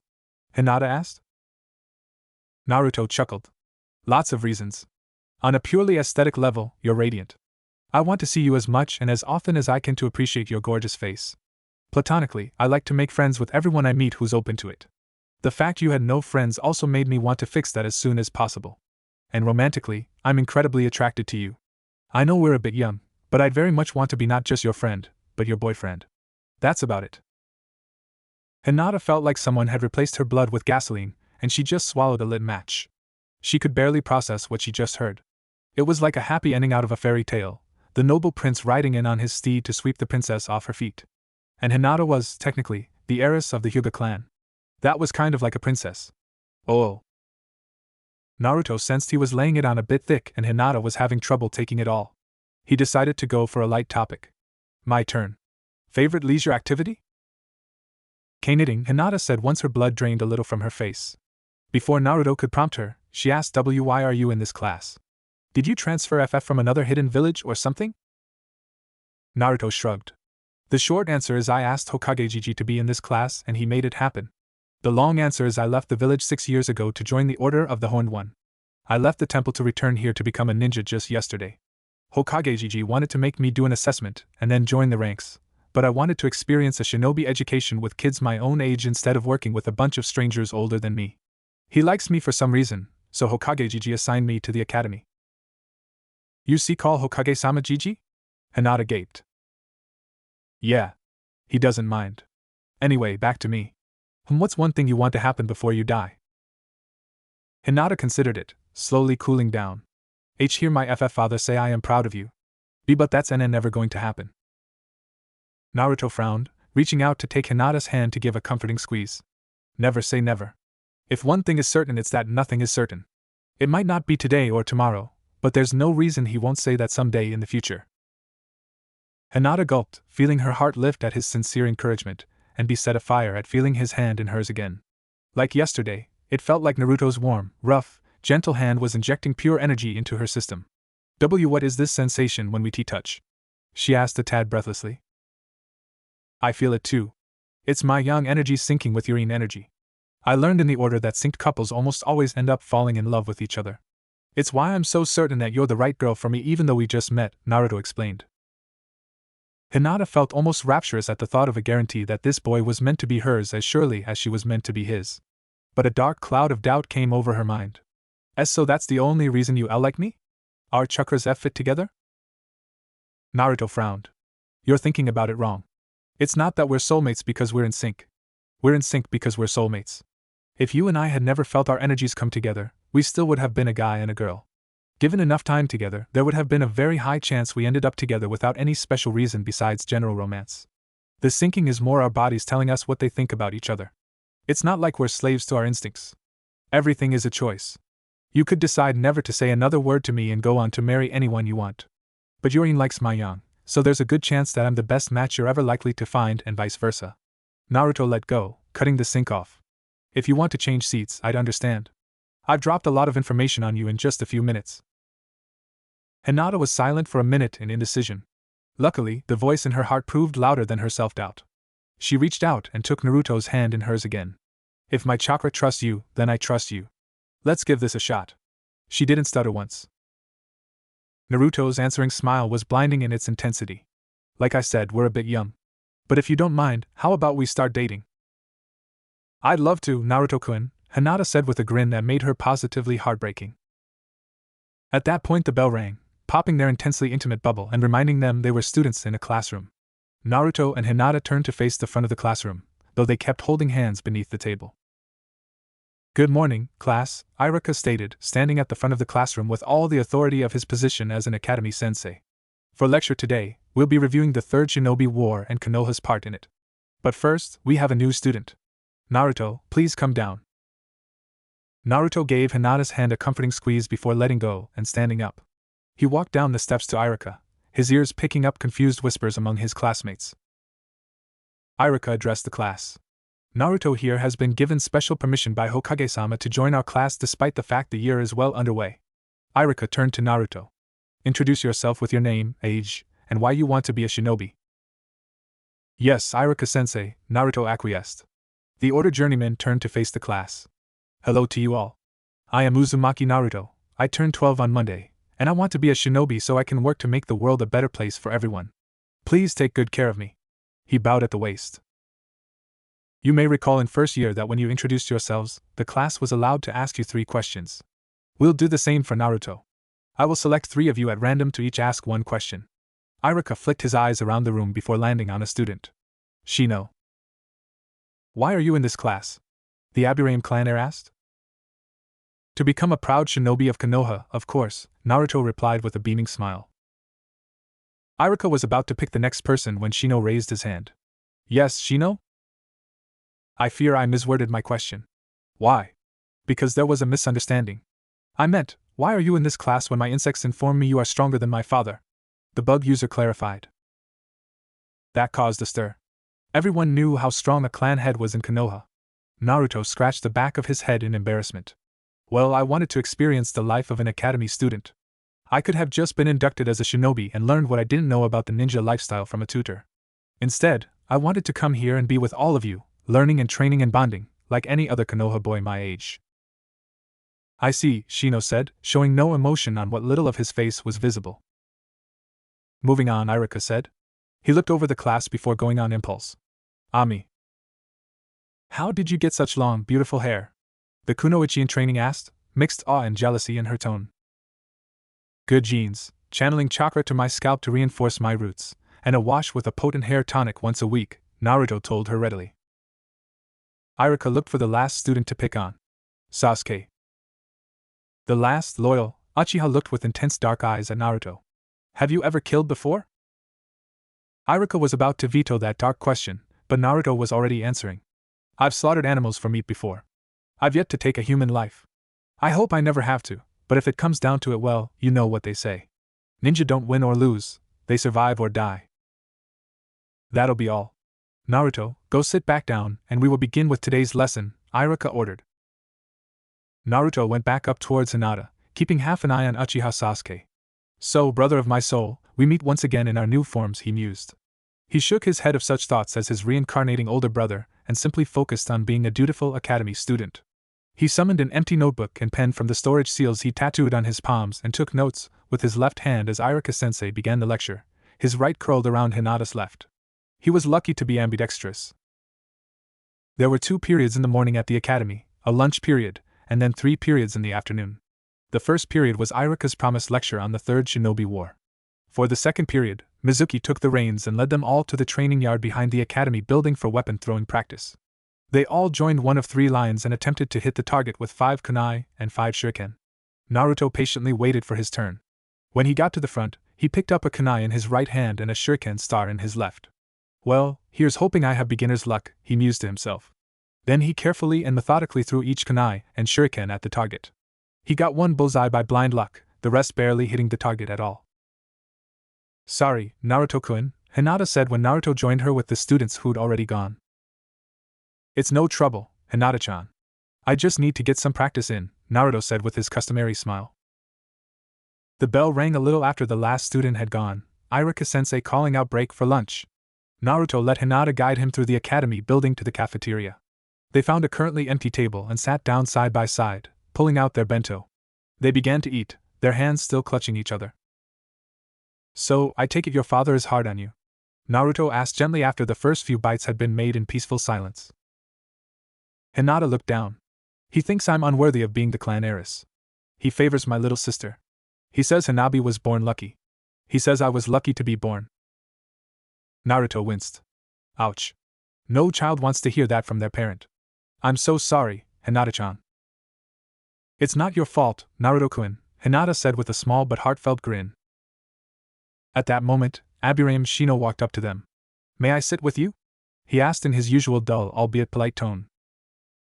Naruto looked to Hinata, and she gave a hesitant nod. Of course, Shino-san, Naruto told the other student. Thank you. Taking his place on Naruto's left on the bench, Shino pulled out his own bento and began to eat. So, Shino-san, why did you want to sit with me and Hinata-chan? Naruto asked, eyeing the rest of the cafeteria and the many openings at other tables. I feel I should stay close to you, befriend you if possible. Why?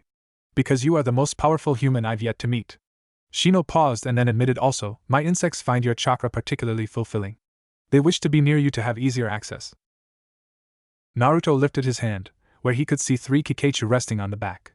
Is that why these guys have been following me around? I'm their new favorite flavor? Your conclusion is accurate, Shino said formally. I hope you are not bothered by my insects feeding on you. I have commanded them only to take what you will not notice missing. Hey, I have more chakra than I know what to do with. If your bugs want to snack on some, I don't mind at all, Naruto shrugged with a grin. And sure, we can be friends if you want. The more the merrier, right? At that moment, Inuzuka Kiba, his ninja hound Akamaru resting on his head, sat down across from Naruto and Hinata uninvited. Hey, new kid, Kiba said with a feral grin. Hello, Kiba-san. And Akamaru-san as well. May we help you? Naruto asked with a raised brow. According to Shino and Akamaru, you're pretty strong. And my mom always told me to run with the alpha when you can. So I figure I'd hang around you for a while, see if you're all you're cracked up to be, the brash clan heir explained as he dug into his food. Akamaru barked. Yes, I do like dogs, Akamaru-san. I also like cats and most other animals kept as pets as well, though, Naruto replied to the puppy. That got Kiba's attention.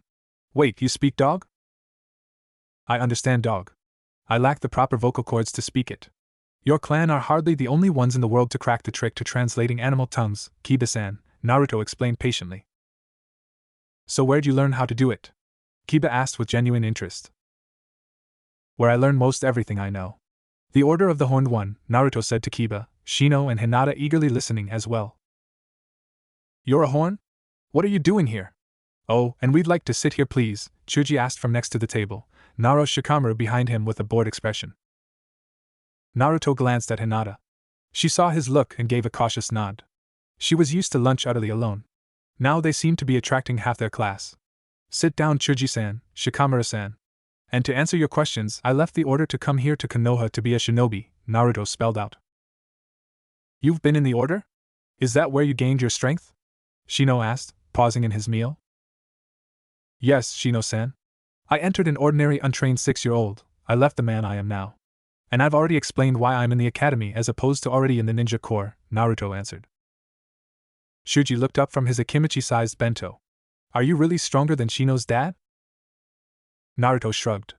I have more chakra than him, and I'm well trained in combat. I'm not certain I'd win a bout with Aburame-san in real life, though.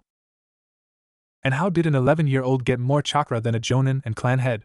Shikamaru asked pointedly, looking vaguely interested instead of completely bored. The way anyone gets anything in this world, blood, sweat, and tears. Though I will admit to having a few advantages others don't, such as my clan heritage, Naruto shrugged. What clan? I've never heard of the Uzumaki clan. Yamanaka Ino asked, sitting down between Chuji and Kiba uninvited, her eyes alight with curiosity.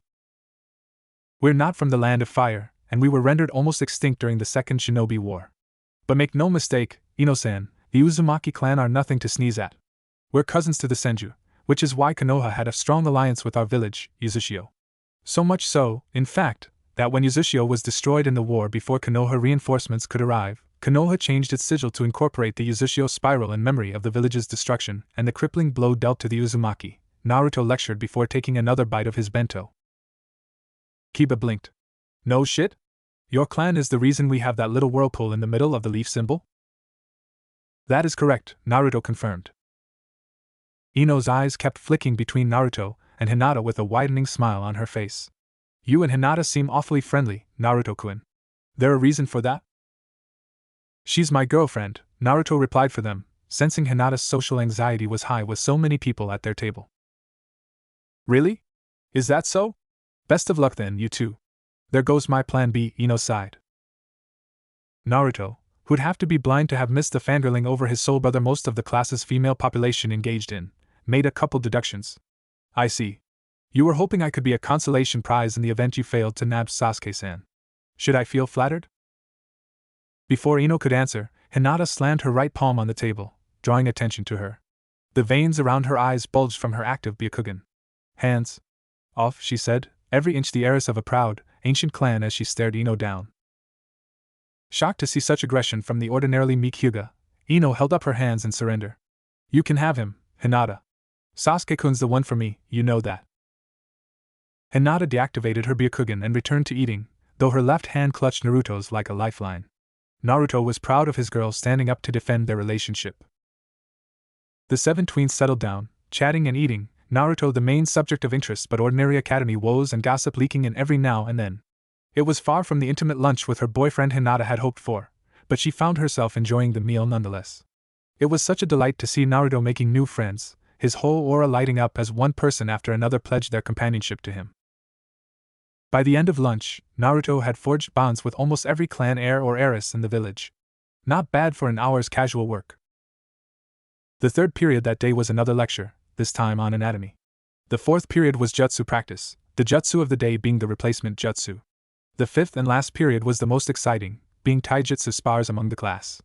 Everyone went out to the training yard and waited for their name to be called. Finally, at the end of the class, Iruka called Naruto versus Sasuke. Naruto stepped into the chalk-outlined ring and faced the Uchiha heir. He calmly got into his preferred stance as the Ravenet did the same. When Iruka called out begin, Sasuke rushed forward, taking the offensive. Naruto blocked every attack, making no move to counter or make his own charge. After a solid minute of fending off Sasuke, Naruto seemed to double in speed and flipped and pinned his opponent out of nowhere. Iruka called out victory, Naruto. Sasuke picked himself up, an incredulous expression on his face. He never lost. Naruto turned to regard him with a neutral expression. How did I beat you? The blonde asked the Uchiha. Sasuke grit his teeth. You were too fast, he finally ground out. Remember that. No matter how desperately you believe you're in the right, you can fail all the same. Against a better opponent, the only real options are to flee or surrender. So take a minute to be honest with yourself before you go charging off half-cocked after Itachi. Just some helpful advice. Sasuke clenched his jaw, dusted himself off, and made for the exit to the academy, the last bell conveniently ringing as he walked away. Naruto walked hand in hand with Hinata to the front courtyard, where a tall branch house Hyuga was standing waiting to escort Hinata back to her clan estate. Naruto parted with another kiss on the back of her hand, Hinata blushing prettily as she walked over to her escort. Naruto withstood the piercing glare of said escort, and knew without having to spy on it that Hinata's father would be made aware of this budding romance. Hopefully most of the heat would fall on Naruto, not Hinata. Naruto walked from the academy to the training grounds. He used his sensing skills to pick one empty, walking until he stood at the center of a grass clearing in the vast forest the first Hokage had made to protect the village. Then he focused his chakra along familiar lines and created 5 shadow clones. You know what to do, he said simply. Shadow Clone 1 made 499 shadow clones of his own. They then split into 5 groups of 100, each focusing on converting their chakra into one of the 5 elemental chakras. They'd long since passed the leaf exercise for their respective elements, so they had to get creative with what they had. Shadow Clone 2 made 499 shadow clones as well. They all immediately began to fight each other, summoning all manner of weapons using jutsu or their storage seals as they engaged in a battle royale. The last one standing would dispel and then Naruto would recreate all 500 of them all over again. It was a great way to get battle experience. Shadow Clone 3 made 499 shadow clones, and then each clone made a handful of kunai or shuriken. They'd spend hours practicing with the thrown weapons until they could hit a bullseye while running at full speed past the target. Shadow Clone 4 made 499 shadow clones with a simple thought. Then the 500 copies all went into the meditative position and focused on sensing and integrating natural energy into their chakra. If any of the shadow clones went overboard and absorbed enough natural energy to be turned to stone, they would dispel and the energy be dispersed among the hundreds of other clones. There was little to no risk to Naruto himself. Shadow Clone 5 sat down and then laid back on the ground, enjoying the afternoon sunlight. His job was to restore his chakra stores to full and then dispel last in order to stretch Naruto's chakra coils and increase his reserves even further. The original Naruto took off his top and began his typical stretching routine. One of the only things shadow clones couldn't help with was physical conditioning. If Naruto wanted to get stronger, faster, or gain more endurance, he had to work for it himself. After he'd finished warming up each major muscle group, Naruto turned to his right wrist and the gravity seal he'd inscribed there. It was currently set at 1.0. Let's try and really go for it today. I took yesterday completely off, after all, Naruto thought aloud. With a thought and surge of chakra, the number changed to 10.0, even though his previous personal best was 8.5. Naruto endured the sensation of gravity's pull on his body going up an order of magnitude. Then, an eager grin on his face, he started a blistering, challenging physical exercise routine he developed over the years with guidance from his teachers in the order. The next 4 hours passed in a blur, Naruto's body almost going on autopilot as he stopped thinking and focused totally on movement. He replaced the second group of shadow clones after each victor dispelled. Otherwise, he only engaged in testing his body to its physical limits. When the sun had set and the stars were shining overhead, Naruto figured enough was enough. Time. Dispel 25 at a time, we've been over this. His shadow clones dispelled in groups so as to minimize the strain on his mind from processing all their memories once they vanished. When Naruto was alone in the training ground, Naruto nodded. He was full of energy despite his hours of hard labor, due to his fifth shadow clone filing him with as much chakra as he'd had when he woke up that morning. His body would process the increase by the time he woke up.